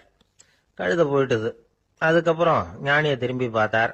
இப்ப அந்த ஞானி சொன்னார், சாயந்தரம் வரைக்கும் நீங்க இங்கேயே இருக்கணும்னார். அதே மாதிரி இவர் இருந்தார். சாயந்தரமா அந்த ஞானி சொன்னார், ஐயா, இப்ப கொஞ்ச நேரத்துல அந்த கழுதை இந்த வழியா திரும்பி வரும், அதையும் கவனிச்சு பாருங்கன்னார். இவரும் கவனிச்சு பாக்குறார். கழுதை வந்தது. அது முதுகுல சலவை செய்யப்பட்ட துணி மூட்டை, அது பாட்டுக்கு சுமந்துக்கிட்டு போய்கிட்டு இருக்குது. பெரியவருக்கு ஒன்னும் புரியல, பொறுமை இழந்துட்டார். சரி சுவாமி, இந்த கழுதைக்கும் உங்க ஞானத்துக்கும் என்ன சம்பந்தம் அப்படின்னார். இப்ப அந்த ஞானி விளக்கினார். ஐயா, இந்த கழுதை இதே மாதிரி தினமும் காலையில அழுக்கு மூட்டைகளை சுமந்துக்கிட்டு ஆத்துக்கு போகுது, மாலையில வெண்மையான சுத்தமான துணிகளை சுமந்துக்கிட்டு திரும்பி ஊருக்கு போகுது. காலையில இது போகும் பொழுது முதுகல அழுக்கு மூட்டைகளை சுமந்துக்கிட்டு போறோமேங்கிற வருத்தமும் அதுக்கு கிடையாது. சாயந்தரம் திரும்பி வரும்பொழுது சுத்தமான துணிகளை சுமந்துக்கிட்டு வர்றோமேங்கிற மகிழ்ச்சியும் அதுக்கு இல்லை. இத பார்த்துதான் நானும் அது மாதிரி ஞானத்தை கத்துக்கிட்டேன் அப்படின்னாராம். அதனால யாரு கத்து கொடுக்கறாங்க அப்படிங்கறத விட எதை கத்துக்கிறோம் அப்படிங்கறது தான் முக்கியம். ஒரு சினிமா பாக்குறோம், ஒரு அருவி கொட்டுறது மாதிரி காட்சி வருது, தண்ணீர் வழியுது. படம் முடிஞ்சதும் பாத்தீங்கன்னா அந்த திரை என்ன நனைஞ்சு போயா இருக்கும். ஒரு தீப்பிடிச்சு எரியிற காட்சியை சினிமாவில் பாக்குறீங்க, காட்சி முடிஞ்சதும் அந்த வெண் திரையே கருகி போயா இருக்கும். படத்துல வர்ற தண்ணீரும் நெருப்பும் அந்த திரையை பாதிக்கிறது இல்ல. நாம அந்த திரை மாதிரி இருக்கிறதுக்கு கத்துக்கணுமா. அந்த பக்குவம் வந்துட்டுதுன்னா இன்பமும் துன்பமும் நம்ம எதுவும் செய்யாது. ஒரு சினிமாவை பாக்குற வரைக்கும் சிரிக்கலாம், அழலாம். பார்த்துட்டு வெளியில வரும்பொழுது அழுதுகிட்டே வரக்கூடாது. ஒருத்தர் வந்தார், அப்படி படம் முடிஞ்சு வெளியில வரும்பொழுது அருவி மாதிரி கண்ணீர் சிந்திக்கிட்டே வர்றார். ஏன் சார் படம் அவ்வளவு சோகமா அப்படின்னு கேட்டார். இன்னொருத்தர், இல்ல சார், கூட்டம் ரொம்ப குறைச்சல் சார், மொத்தம் படம் பார்க்க வந்தவங்களே 15 பேர் தான் சார் அப்படின்னார் கண்ணீரை தொடச்சிக்கிட்டே. அதுக்கு நீங்க ஏன் சார் அழறீங்கன்னு கேட்டார் அவரு. இந்த படத்தோட தயாரிப்பாளரே நான் தான் சார் அப்படின்னாரா இவர். ஒரு அப்பாவுக்கு 2 பிள்ளைங்க. மூத்தவன் ரொம்ப அடக்கம். அப்பா எது சொன்னாலும் கேட்பான். பெரியவங்களுக்கு கீழ்ப்படிஞ்சு நடப்பான். இளையவன் அப்படி இல்லை. தான் நினைச்சதை தான் சொல்லுவான், செய்வான். அடுத்தவங்க சொல்றதை கேட்க மாட்டான், அடங்கி நடக்க மாட்டான். இந்த 2 பேர்ல யாரை உங்களுக்கு பிடிக்கும்? பெரியவனை தான் பிடிக்கும். ஏன்னா அவன் தான் சொல்ற பேச்சை கேட்கிறவன் அப்படின்னு சொல்லுவீங்க. ஆனா ஒரு ஞானி என்ன சொல்றாரு தெரியுமா? ஒரு குழந்தை அதன் அறிவுக்காக மதிக்கப்பட வேண்டுமே தவிர அதனுடைய கீழ்ப்படியும் தன்மைக்காக அல்ல அப்படிங்கிறார். நம்ம குழந்தைகளை சுயமா சிந்திக்கிறதுக்கு நாம விடுறதில்லை. மற்றவங்களை பார்த்து காப்பி அடிக்கிறதுக்கு தான் நாம் அவங்களுக்கு கற்றுக் கொடுக்குறோம். புகழ்பெற்ற மனிதர்கள் சிலருடைய பேரை சொல்லி நீயும் அவர் மாதிரி ஆகணும், இவர் மாதிரி ஆகணும் அப்படின்னு சொல்லிகிட்டே இருக்கிறோம். குழந்தைகள் தங்களுடைய தனித்தன்மையை வளர்த்துக்கிறதுக்கு நாம தடையா இருக்கிறோம். ஒரு குழந்தைகிட்ட அனாவசியமா நம்பிக்கையை வளர்த்துடக்கூடாது. எந்த கோட்பாட்டையும் திணிக்கக்கூடாது. நாம ஏற்கனவே அர்த்தமில்லாத கருத்துக்களையும் கொள்கைகளையும் மனசுல போட்டு நிரப்பி வச்சிருக்கிறோம். இந்த உலகத்துக்கு புதுசா சேர்ந்திருக்கிற ஒரு குழந்தையின் தூய்மையான மனசுல நம்ம கருத்துக்களை அறிமுகம் செய்ய அல்லது திணிக்கிறதுக்கு நமக்கு எந்த அதிகாரமும் கிடையாது. ஒரு குழந்தைய நீ இந்த மதத்தை சேர்ந்தவன் அப்படின்னு பிறந்ததுமே ஒரு முத்திரை குத்தி போடுறோம். இது அதோட சுதந்திரத்தை ஆரம்பத்திலேயே கிள்ளி எறியறது மாதிரி தான். நீங்க ஒரு மதத்தின் வழிமுறைகளை கடைபிடிச்சிட்டு வர்றீங்க, அந்த வழியில போய்கிட்டு இருக்கிறீங்க, சரி, அதனால போறீங்க. அதுக்காக உங்க குழந்தையையும் அதே வழியில தான் வரணும் அப்படின்னு கட்டாயப்படுத்துறதுக்கு உங்களுக்கு என்ன உரிமை இருக்குது? அந்த குழந்தை சுயமா சிந்திச்சு ஒரு முடிவுக்கு வரட்டுமே, அதுக்கு நீங்க ஏன் தடையா இருக்கிறீங்க? நமக்கு உண்மையிலேயே நம்ம குழந்தை மேல அன்பு இருந்தா இது மாதிரி திணிப்பு வேலைகளை செய்யக்கூடாது. திணிப்பு வேலைகள்ல இருந்து குழந்தைகளை காப்பாத்தினா போதும். அதுதான் ரொம்ப முக்கியம். அடுத்த தலைமுறை அற்புதமான தலைமுறையா உருவாகும். நாம தான் சாதி மத சங்கடங்கள்ல மாட்டிக்கிட்டு தவிக்கிறோம். அவங்களாவது சாதி மத வேறுபாடு இல்லாத சமுதாயத்தை பார்க்கட்டுமே, அந்த சௌகரியங்களை அனுபவிக்கட்டுமே. அதுக்கு நாம என்ன செய்யணும்னா ஒன்னும் செய்யாம இருந்தா போதும். ஒரு குழந்தைகிட்ட நம்ம கருத்தை திணிக்கும் பொழுது என்ன ஆகுது தெரியுமா? அது அவனை அவங்கிட்ட இருந்தே அப்புறப்படுத்தி விடுது. அவனுடைய தனித்தன்மையை அழிச்சுடுது. அவனை ஒரு எல்லைக்குள்ள திணிச்சுடுது. இதெல்லாம் அன்புங்கிற பேரால பெற்றோர்கள் செய்யற தப்பு. இதெல்லாம் கேட்டுக்கிட்டு இந்த காலத்துல அப்பா ஒருத்தர் சொன்னார், நான் கருத்துக்களை எல்லாம் என் பையன்கிட்ட திணிக்கிறது இல்லைங்க, ஆனா அதிகமா சாப்பிட சொல்லி கட்டாயப்படுத்துவேன் அப்படின்னார். உங்க வீட்டு சமையல் அவ்வளவு நல்லா இருக்குமான்னு கேட்டாங்க. நல்லா இருந்தா நான் ஏன் அவனை சாப்பிட சொல்லி கட்டாயப்படுத்த போறேன் அப்படி. ஒரு நீதிமன்றம், அங்க ஒரு கொலை வழக்கு சம்பந்தமா விசாரணை நடந்துகிட்டு இருக்குது. அந்த வழக்கறிஞர் ரொம்ப தீவிரமா வாதாடிட்டு இருக்கிறார். தன்னுடைய கட்சிக்காரர் நிரபராதிங்கிறது அவருக்கு நல்லா தெரியும். அதனாலதான் அவர் சார்பா வாதாடுறதுக்கே ஒத்துக்கிட்டார். அப்படி அவர் மும்முரமா வாதாடிக்கிட்டு இருக்கிற சமயத்துல அவசரமா தந்தி ஒண்ணு சேர்ந்தது. அதை வாங்கி படிச்சு பார்த்தார். அதுக்கப்புறம் அதை மடிச்சு தன்னுடைய கோட்டு பையில வச்சுக்கிட்டு தொடர்ந்து வாதாட ஆரம்பிச்சுட்டார். பேசி முடிச்சாரு. அதுக்கப்புறம் அங்க கோர்ட்ல இருந்த சக வக்கீல்கள் அவர்கிட்ட வந்தாங்க. தந்தி ஒண்ணு வந்ததே, என்ன விஷயம் அப்படின்னு விசாரிச்சாங்களாம். அப்போ அவர் சொல்லியிருக்கிறார், ஊர்ல சிகிச்சைக்காக போயிருந்த என்னுடைய மனைவி இறந்து போனதா தந்தி வந்திருக்குது அப்படின்னாராம். மற்ற வக்கீல்களுக்கு அதிர்ச்சி. என்னங்க இது, மனைவி இறந்ததை விட கேஸ் முக்கியமா உங்களுக்கு அப்படின்னு கேட்டிருக்கிறாங்க. இறந்து போன என் மனைவி மறுபடியும் திரும்பி வர போறதில்ல, ஆனா என்னுடைய கட்சிக்காரர் ஒரு கொலை வழக்குல மாட்டிக்கிட்டார், அவரோ நிரபராதி, அவர் உசுரை நான் காப்பாற்ற வேணாமா, இதுதான் என்னுடைய கடமை அப்படின்னாராம். இப்படி இவர் சொன்னது எல்லாரும் அப்படியே திகைச்சு போய் நின்னுட்டாங்களாம். சரி, கடமைக்கு முக்கியத்துவம் கொடுத்த அந்த வழக்கறிஞர் யார் தெரியுமா? அவர் தான் இரும்பு மனிதர் சர்தார் வல்லபாய் பட்டேல். குஜராத் மாநிலத்தில் 1875 அக்டோபர் 31 அன்றைக்கு ஜாவேரி பாய் அப்படிங்கிறவருக்கு 4வது பிள்ளையா அவர் பிறந்தாராம். இந்த ஜாவேரி பாய் யார் தெரியுமா? ஜான்சி ராணி லட்சுமி பாய் போர் படையில ஒரு வீரரா பணிபுரிஞ்சவர். இளம் வயசுல வல்லபாய் படேல் ரொம்ப சிரமப்பட்டு படிச்சிருக்கார். விடாமுயற்சி வெற்றியை கொடுத்தது. கல்லூரியிலையும் காலடி வச்சார். அதுக்கப்புறம் வக்கீல் பட்டத்தையும் வாங்கினார். பிரிட்டிஷ் ஆட்சி நடந்துகிட்டு இருந்த சமயம் குஜராத்தை சேர்ந்த பர்டோலி தாலுகாவில் விவசாயிகள் மேல அரசாங்கம் திடீர்னு நிலவரிய வசதி விட்டுதான். ஏழை விவசாயிகள் ரொம்ப கஷ்டப்பட்டிருக்காங்க. அரசாங்கம் வரி செலுத்தாத விவசாயிகளின் நிலங்களை எல்லாம் ஜப்தி செஞ்சுதான். அரசாங்கத்தை எதிர்க்கிறவங்களை எல்லாம் கைது பண்ணி சிறையில் அடைச்சுட்டாங்களாம். சில பேர் வீடு வாசல் ஆடு மாட்டையெல்லாம் விற்று கூட வரி கட்ட வேண்டிய நிலைமைக்கு ஆளாயிட்டாங்க.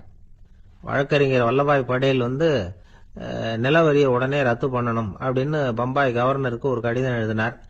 எந்த பலனும் இல்லை. உடனே எல்லா விவசாயிகளையும் அணி திரட்டினார். அதுக்கு தானே தலைமை தாங்கினார். சத்தியாகிரகம் நடத்தினார். அந்த பகுதியில் எந்த வேலையும் நடக்கல. வேற வழி இல்லை. ஆட்சியாளர்கள் உடனே வரியை ரத்து பண்ணாங்க. சிறையில் இருந்தவங்களெல்லாம் வெளில விட்டாங்க. 1928 ஆகஸ்ட் 6 சர்க்காருக்கும் விவசாயிகளுக்கும் இடையில ஒரு உடன்பாடு ஏற்பட்டது. அதுக்கப்புறம் தான் நிலைமை சரியா போச்சான். வல்லபாய் பட்டேலின் பொது சேவையை பாராட்டின பொதுமக்கள் அவருக்கு சர்தார் அப்படிங்கிற பட்டத்தை கொடுத்தாங்களாம். சர்தார்னா தலைவர் அல்லது தளபதினு அர்த்தம். இரும்பு மனிதர்னு இவருக்கு பேரு. இருந்தாலும் நகைச்சுவை உணர்வும் இவருக்கு நிறைய உண்டு. ஒரு தடவை ஒரு பத்திரிகை நிருபர் வந்திருக்கார். சர்தார் பட்டேல் கிட்ட அவருக்கு பிடிச்ச பண்பாடு கலாச்சாரம் எது அப்படின்னு கேட்கணும்னு ஆசை. அதனால அவரை பார்த்து கேட்டாராம், ஏங்க உங்களுக்கு பிடிச்ச கல்ச்சர் எது அப்படின்னு கேட்டிருக்கார். இதுக்கு சர்தார் பட்டேல் சொன்ன பதில் என்ன தெரியுமா? எனக்கு பிடிச்ச கல்ச்சர் அக்ரிகல்ச்சர் அப்படின்னு. ஒருத்தர் குதிரை ரேஸுக்கு போனார். பணம் கட்டினார், தோத்து போயிட்டார். மறுபடியும் போனார், பணம் கட்டினார், தோத்து போனார். அடுத்த தடவையும் பணம் கட்ட போனப்போ அவரை தடுத்து கேட்டோம், ஏன் சார் ஏற்கனவே விட்டது போதாதா, இன்னமும் இருக்கிறத விடணுமா அப்படின்னு கேட்டோம். விட்டதையெல்லாம் மொத்தமா எடுக்க வேணாமா சார், அதுக்காக தான் தொடர்ந்து பணம் கட்டுறேன்னாரு அவரு. இவரை திருத்துறது ரொம்ப கஷ்டம். இது ஒரு மனநோய். மனநோய்கள்ல பல வகை உண்டு. மனநோய்கள் பிரிவு அட்டவணையில சூதாட்டம்ங்கிறது அவதியுறும் நோய் அப்படிங்கிற தலைப்புல வருது. சூதாட்டம் 2 வகைப்படும்னு சொல்றாங்க உளவியல் நிபுணர்கள். ஒரு வகை எப்படின்னா, நண்பர்களோட சேர்ந்துகிட்டு மகிழ்ச்சியும் கிளர்ச்சியும் அடையறதுக்காக ஈடுபடுறது. பிரச்சனைகளை தீர்க்கறதுல ஒரு ஆர்வம். கேளிக்கைக்காக கொஞ்சம் விட்டு பிடிக்கிறது அப்படிங்கிற மனுஷனுடைய அடி மனசுல உள்ள விபரீத பிணைய சுபாவம், இதெல்லாம் அதுக்கு காரணம். இன்னொரு வகை எப்படின்னா, சூதாட்டத்துல ஈடுபட்டு ஒரு கட்டாய நிலைமைக்கு ஆளாயிடுறது. ஈடுபடு அப்படின்னு மனசு ஒரு வெறித்தன்மையை தூண்டிக்கிட்டே இருக்கும். இப்படிப்பட்டவங்களுக்கு நாம தோத்துக்கிட்டு இருக்கோம்ங்கிறது தெரியும். நாம ஜெயிக்கிறதுக்கான சந்தர்ப்பம் இல்லைங்கிறதும் தெரியும். இதனால நமக்கும் கஷ்டம், நம்ம சுத்தி இருக்கிறவங்களுக்கும் கஷ்டங்கிறதும் புரியும். அப்படி இருந்தும் சூதாடுவாங்க. இதுக்கு காரணம் சூதாடியின் பகற்கனவு அப்படிங்கிறாங்க நிபுணர்கள். இந்த நிலைமைக்கு கட்டாய சூதாட்டம் அல்லது நிர்பந்த சூதாட்டம் அப்படின்னு பேர் வச்சிருக்கிறாங்க. இப்படிப்பட்ட ஆசாமி இருக்கிறது பூரா விட்டுருவான், கடன் வாங்குவான், திருடுவான். இருந்தாலும் என்னைக்காவது ஒரு நாள் ஜெயிச்சிருவேன் அப்படின்னு சொல்லிக்கிட்டே இருப்பான். விட்டதை எடுத்துருவேங்கிற ஒரு நம்பிக்கை சுடர் அவனுக்குள்ள எரிஞ்சுக்கிட்டே இருக்கும். இவனை மனநோயாளி அப்படின்னு சொல்லிட முடியாதான். என்ன காரணம்னா, இது மாதிரி ஆளுங்க கிட்ட மன போராட்டமோ கவலையோ பதட்டமோ இருக்கிறது இல்ல. சில விசேஷமான குணங்கள் இவங்க கிட்ட உண்டு. எதிர்ப்பு உணர்ச்சி, சிறுபிள்ளைத்தனம், சட்ட திட்டங்களையும் சம்பிரதாயங்களையும் உட தெரியாத மனப்போக்கு, பொறுப்பில்லாத தன்மை, நெறிதவறி நடக்கிறது எல்லாம் இவங்க கிட்ட உண்டு. ஆனா வெளிப்பார்வைக்கு ரொம்ப சிநேகமா இருப்பாங்க, அன்பா இருப்பாங்க. அப்படி இருக்கிறதாக காட்டிக்குவாங்க. ஆதாயம், சுயலாபம் இதெல்லாம் கருதி தான் பழகுவாங்க. இவங்க கேட்கறப்ப நாம பணம் கொடுக்கலன்னு வச்சுக்கோங்க, நம்மளை கை விட்டுருவாங்க. நம்ம மேல அவாண்டமா பழி சுமத்துறது கூட தயங்க மாட்டாங்க. தங்களுடைய சூதாட்ட நடவடிக்கைகளுக்கு சாதகமான காரணங்களை சொல்லிட்டு இருப்பாங்க. நீ வேணும்னா பாரு, ஒரே நாள்ல நான் இழந்ததையெல்லாம் மீட்டு லட்சாதிபதி ஆறனா இல்லையா பாரு அப்படிம்பாங்க. தோத்து போறத ஒரு படிப்பினையா இவங்க எடுத்துக்கிறதே இல்லை. தோத்து போறதுலேயே இவங்களுக்கு ஒரு அலாதியான சுகம். தனக்குத்தானே துன்பத்தை வரவழைச்சுக்கிட்டு இன்பம் அடையறதுக்கு தன்வதை சுகம் அப்படின்னு பேர். இவங்கெல்லாம் அந்த ரகம். சில பேர் எப்படி தெரியுமா, மந்திர எண்ணங்களை வரவழைச்சிக்கிறது, சூதாடுறதுக்காக ஆபீஸ்ல கையாடல் பண்றது, அடுத்தவங்க கிட்ட இருந்து திருடுறது. இந்த மந்திர எண்ணம் தீவிரமாச்சுன்னா ஒரு மாதிரியா பேச ஆரம்பிச்சிருவாங்க. தோல்விதான் சார் வெற்றிக்கு முதல் படியும்பாங்க. தன்னால பகடக்காய்களையும் குதிரை ஓட்டிகளையும், அதாவது இந்த ஜாக்கிகள், அதெல்லாம் கட்டுப்படுத்த முடியுங்கிற பித்து நிலைக்கு இவங்கெல்லாம் தள்ளப்பட்டுருவாங்க. சில சூதாடிகள் ஆராய்ச்சி பார்த்ததுல என்ன தெரிய வந்தது தெரியுமா, அவங்கெல்லாம் குழந்தை பருவத்துல அன்புக்காக ஏங்கினவங்களாம், புறக்கணிக்கப்பட்டவங்களாம், உதவிகளை பெற முடியாதவங்க, இப்படிலாம் இருந்திருக்கிறாங்க. இவங்க வளர வளர மற்றவங்க சௌகரியம் பற்றி அக்கறை இல்லாதவங்களா ஆயிடுறாங்க. அதிர்ஷ்ட தேவதை தன்னோட இருக்கிறாங்க அப்படிங்கிற அசையாத நம்பிக்கை இவங்களுக்கு. இவங்களை திருத்துறது ரொம்ப கஷ்டம். அதனால பந்தயம், சூதாட்டம் இது மாதிரியான விஷயங்களை விட்டு விலகியே இருக்கிறது தான் நமக்கு நல்லது. ஒரு ஆள் சொன்னான், என்னுடைய குதிரை வேகமா ஓடுறதுக்கு என்ன வழி அப்படின்னு கால்நடை மருத்துவர்கிட்ட யோசனை கேட்டேன். அவர் ஒரு பாட்டில் நிறைய மாத்திரைகளை கொடுத்து தினம் 2 மாத்திரை வீதமா கொடுக்க சொன்னார். முதல் நாள் 2 மாத்திரையை கொடுத்தேன். கொடுத்துட்டு அது மேலே ஏறி உட்கார்றதுக்கு போனேன். அவ்வளவுதான். அதுக்குள்ள அது அம்பு மாதிரி பாஞ்சு ஓடி போச்சு. நான் இன்னும் உட்காரவே இல்லை, அதுக்குள்ள பாஞ்சு ஓடி போச்சு அப்படின்னா. அடடா, அப்புறம் நீங்க என்ன பண்ணீங்க அப்படின்னு கேட்டாங்க. என்ன பண்றது, மீதி மாத்திரை பூராவே நான் முழுங்கி விட்டு அதுக்கப்புறம் துரத்தி பிடிச்சி அது மேலே ஏறி உட்கார்ந்தேன் அப்படின்னா அவன். ஒரு ஊர்ல ஒரு மன்னன் இருந்தான், கொடுங்கோல் மன்னன். நிறைய தொந்தரவு பண்ணிட்டு இருந்தான். அவன் ஒரு தடவை என்ன பண்ணான் தெரியுமா? ஒரு தப்பும் பண்ணாத ஒரு இளைஞனை பிடிச்சி ஜெயிலில் அடைச்சுட்டான். அந்த பையனோட சொந்தக்காரங்கள்லாம் ராஜா கிட்ட போனாங்க. அவன் ஒரு தவறும் பண்ணல, அவனை விடுதலை பண்ணுங்க அப்படின்னு கெஞ்சி கேட்டுக்கிட்டாங்க. மன்னன் யோசனை பண்ணான். அந்த இளைஞனை கூப்பிட்டுக்கிட்டு வர சொன்னான். அவனை கொண்டாந்து ராஜா முன்னாடி நிறுத்தினாங்க. இதை பாருப்பா, உன்னை நான் விடுதலை பண்ணுவேன், ஆனா ஒரு கண்டிஷன். அந்த நிபந்தனையை நீ நிறைவேற்றினா உனக்கு விடுதலை அப்படின்னா மன்னன். சரின்னு ஒத்துக்கிட்டான் பையன். மன்னன் கண்டிஷன் என்னங்கிறத சொன்னான். உங்ககிட்ட ஒரு செம்மறி ஆட்டை கொடுக்க போறேன். 1 மாசத்துக்கு அதுக்கு தேவையான தீனியையும் கொடுக்க போறேன். 1 மாசம் கழிச்சு அந்த ஆட்டை எடை போட்டு பார்ப்பேன். அந்த ஆட்டின் எடை கொஞ்சம் கூட கூடி இருக்கக்கூடாது. எடை கூடி இருந்தா உனக்கு விடுதலை கிடையாது. என்ன சொல்ற அப்படின்னா. பையனுக்கு ஒன்றும் புரியல, பயமா போயிட்டுது. குழம்பிக்கிட்டே நின்றுகிட்டு இருக்கிறான். சரி, ஒரு நாள் டைம் தரேன், நல்லா யோசனை பண்ணி பார்த்துட்டு நாளைக்கு உன் முடிவை சொல்லு அப்படின்னா மன்னன். பையன் கவலையோட வெளியில வந்தான். அங்க ஒரு பெரியவர் நின்றுகிட்டு இருந்தார். அவர்கிட்ட விஷயத்த சொன்னான். அந்த பெரியவர் இந்த பையனுக்கு காதோட காதா ஒரு வழியை சொல்லி கொடுத்தார். அதை கேட்டதும் பையன் மறுபடியும் மன்னன் முன்னாடி நின்னா, உங்க நிபந்தனையை ஏத்துக்கிறேன்னு சொன்னான். மன்னன் ஒரு ஆட்டுக்குட்டியையும் அதுக்கு 1 மாசத்துக்கு தேவைப்படுற தீவனத்தையும் கொடுக்கும்படியா உத்தரவு போட்டான். கொடுத்தாங்க, ஓடிட்டு போயிட்டான். 1 மாசம் தினமும் தவறாம அந்த தீவனத்தை ஆட்டுக்குட்டிக்கு போட்டுக்கிட்டு இருக்கிறான். 1 மாசம் கழிச்சு அந்த ஆட்டை அரண்மனைக்கு ஓட்டிட்டு போனான். மன்னன் அதை எடை போட்டு பாக்குறான். எடை கூடவே இல்லை, அப்படியே தான் இருக்குது. உடனே போட்ட நிபந்தனைப்படி அந்த இளைஞனை விடுதலை பண்ணிவிட்டான். சரி, ஆட்டுக்கு எடை கூடாம இருக்கிறதுக்கு அந்த பெரியவர் சொல்லி கொடுத்த யோசனை என்ன அப்படின்னா, அது வேற ஒண்ணும் இல்ல. அந்த ஆட்டுக்கு எதிரில் அது கண்ணுல படுற மாதிரி ஒரு ஓநாயை கட்டி போட சொன்னார். அவ்வளவுதான். ஆட்டுக்கு ஓநாய்ங்கிறது பிறவி பகை. ஓநாயை பார்த்தா ஆடு நடுங்க ஆரம்பிச்சிரும், அவ்வளவு பயம். தினமும் அந்த ஆடு பயந்துகிட்டே தீனி சாப்பிடுது, எடை கூடல. அதுதான் ரகசியம். இது சின்ன பிள்ளைங்களுக்கான ஒரு கதை. இதுல இருந்து தெரிஞ்சுக்க வேண்டிய உண்மை என்னன்னா, நாமெல்லாம் சாப்பிடுறப்ப மனசும் உடம்பும் அமைதியா இருக்கணும். அப்பதான் அது உடம்புல ஒட்டும். அவசரத்திலையும் பயத்திலையும் சாப்பிட்டா அது சரியா ஜீரணம் ஆகாது. இன்னொரு ராஜா இருந்தார்.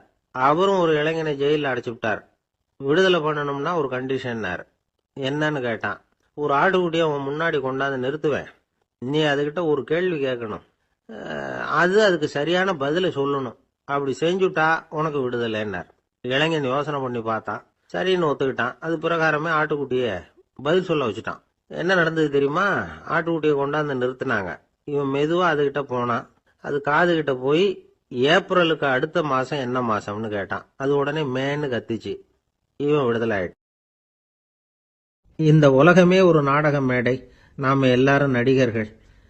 இது ஞானிகள் சொல்றது. இது ஒரு பக்கம் இருக்கட்டும். இந்த உலகத்துக்குள்ள எத்தனையோ நாடக மேடைகள், எத்தனையோ நடிகர்கள், எத்தனையோ நாடகங்கள். இதெல்லாம் எப்படி ஆரம்பமாச்சு? அதுதான் இன்னைக்கு தகவல்.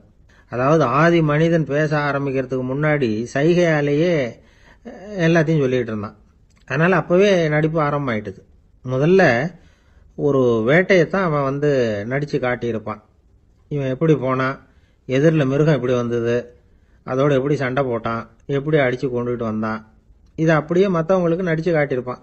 ஏன்னா மொழி கிடையாது. இந்த காலத்துல எல்லாம் நாடகங்களில் நடிக்கிறவங்கள நடிகர்கள்ங்கிறோம். ஒரு காலத்தில் இவங்களுக்கு என்ன பேர் தெரியுமா? திஸ்பியர்கள் அப்படின்னு பேரான். இதுக்கு காரணம் உண்டு. அதாவது 2000 வருஷத்துக்கு முன்னாடி கிரீஸ் நாட்டில் திசிபியஸ் அப்படின்னு ஒரு ஆள் இருந்தான். அவன் ஒரு பெரிய நாடக கலைஞன். அவன் சில இளைஞர்களை சேர்த்துக்கிட்டான், பயிற்சி கொடுத்தான், நாடக குழுவை உருவாக்கினான். நடிகர்களையும் நாடகத்துக்கு தேவையான பொருள்களையும் ஏற்றிக்கிட்டு போகிறதுக்கு ஒரு வண்டியையும் தயார் பண்ணான். அந்த வண்டியிலேயே அவன் கிரேக்க நாடு பூராவும் சுற்றினான். ஊர் ஊராக நாடகம் போட்டான். ஒரு ஊருக்கு போனதும் அங்கே நாடகம் நடத்த தியேட்டர் இருக்கா அப்படிங்கன்னெல்லாம் பார்க்கறது இல்லை அவன். ஏன்னா அப்போலாம் தியேட்டர்னா என்னென்ன தெரியாது. நாடகம்னா அது ஒரு மூடிய கொட்டைக்குள்ளே தான் நடத்தணுங்கிறது அப்போ யாருக்குமே தோணலை. இந்த வண்டி போகும், அதுவே ஒரு பகுதி அப்படியே ஒரு மேடை மாதிரி விரிச்சிக்கும். அதில் ஏறி நின்றுக்கிட்டு நாடகத்தை நடித்து காட்டுவாங்களாம். மக்கள்லாம் எதிரில் தரையில் உட்காந்து அதை பார்த்துக்கிட்டு இருக்கிறது. உலகத்தின் முதல் நடமாடும் தியேட்டர் இதுதானா. இந்த திசைபிஎஸ் தான் முதலாக உலகத்தில் நாடகம்ங்கிற பொழுதுபோக்கை நடத்தி காட்டினவன் அப்படின்னு சொல்கிறாங்க. அவன் சொந்தமாக நாடகம் எழுதுனா, நடித்தான், நாடகத்தை இயக்கினான். அதனால தான் அவனை first man of the theatre அப்படின்னு சொல்லுவாங்க. அவன் தான் நாடக மேடையின் முன்னோடி. கிரேக்கர் காலத்திலேயே நாடக ஆசிரியர்கள், நடிகர்கள், ரசிகர்கள் இவங்கெல்லாம் உருவாயிட்டாங்களாம். நாடகத்தின் சரித்திரத்தில் இந்த 3 பிரிவும் ரொம்ப முக்கியம். அதாவது கிரேக்க தியேட்டர்கள்லாம் திறந்த வெளி மேடைகள் தான். பெரும்பாலும் மலைச்சரிவுகள், அதுவே படிப்படியாக பண்ணியிருப்பாங்க. கீழே அரைவட்ட வடிவில் மேடை, அதுக்கு ஆர்கெஸ்ட்ரான்னு பேர். பிற்காலத்தில் இதில் உட்காந்து இசைக்குழுவினர் வாய்ச்சதுனால இசைக்குழுவுக்கே ஆர்கெஸ்ட்ராங்கிற பேர் வந்துட்டுது. இப்போ கிரேக்க தியேட்டர்களில் ஒன்று, அதோட காலம் கிமு 340. அதை இன்னமும் பாதுகாத்து வச்சிருக்கிறாங்களாம். எபிடாரஸ் அப்படிங்கிற இடத்துல அது இருக்குதான். இன்னமும் அந்த தியேட்டரை பயன்படுத்திக்கிட்டு வர்றாங்களாம். சிறந்த கிரேக்க நாடகங்கள்லாம் அங்கே நடிக்கிறாங்களாம். ஆரம்ப காலத்திலேயே கட்டணம் கிடையாது. அப்புறம் பின்னாடி தான் நுழைவு கட்டணம்லாம் அப்படியே வந்துட்டு தான். நடிகர்கள் பளபளப்பான ஆடைகள் உடுத்தியிருப்பாங்களாம். இந்த குதிகால் உயர்ந்த காலணிகள் போட்டிருப்பாங்களாம். இதெல்லாம் பழைய குறிப்புகள். பலவிதமான உருவங்களில் மாஸ்க் அப்படின்னு சொல்லப்படுற முகமூடி. அதனால் ஒரே நடிகர் பல வேடங்களில் நடிக்கிறது உண்டான். ஆரம்பத்தில் பெண் நடிகர்கள் கிடையாது, எல்லாம் ஆண் நடிகர்கள் தான்.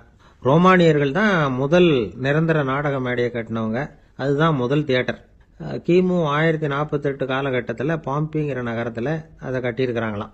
கிரேக்க ரோமானிய தியேட்டர்களின் அடிப்படையிலேயே இந்த இத்தாலிய வடிவ அமைப்பாளர்கள் இந்த குதிரை லாட வடிவில் ஒரு ஆடிட்டோரியத்தை உருவாக்கினாங்களாம். இப்படி அதை பற்றி நிறைய தகவல் இருக்குது. 1576 லண்டனில் இந்த வின்ஸ்பர்ரி, அப்புறம் இந்த பில்ட்ஸில், அப்புறம் ஜேம்ஸ் இப்படிங்கிற ஒரு முயற்சியால் தான் இங்கிலாந்தில் முதல் தியேட்டர் உருவாச்சான். அப்படி ஒருத்தர் இருந்தாராம். உலக நாடக மேடையின் வரலாறு இதுதான். அதாவது இப்பெல்லாம் அறிவியல் வளர்ச்சி அதிகமாயிட்டுது. திரைப்படம், தொலைக்காட்சி எல்லாம் வந்தாச்சு. ஒவ்வொரு வீடுமே ஒரு குட்டி தியேட்டர் மாதிரி ஆயிட்டுது.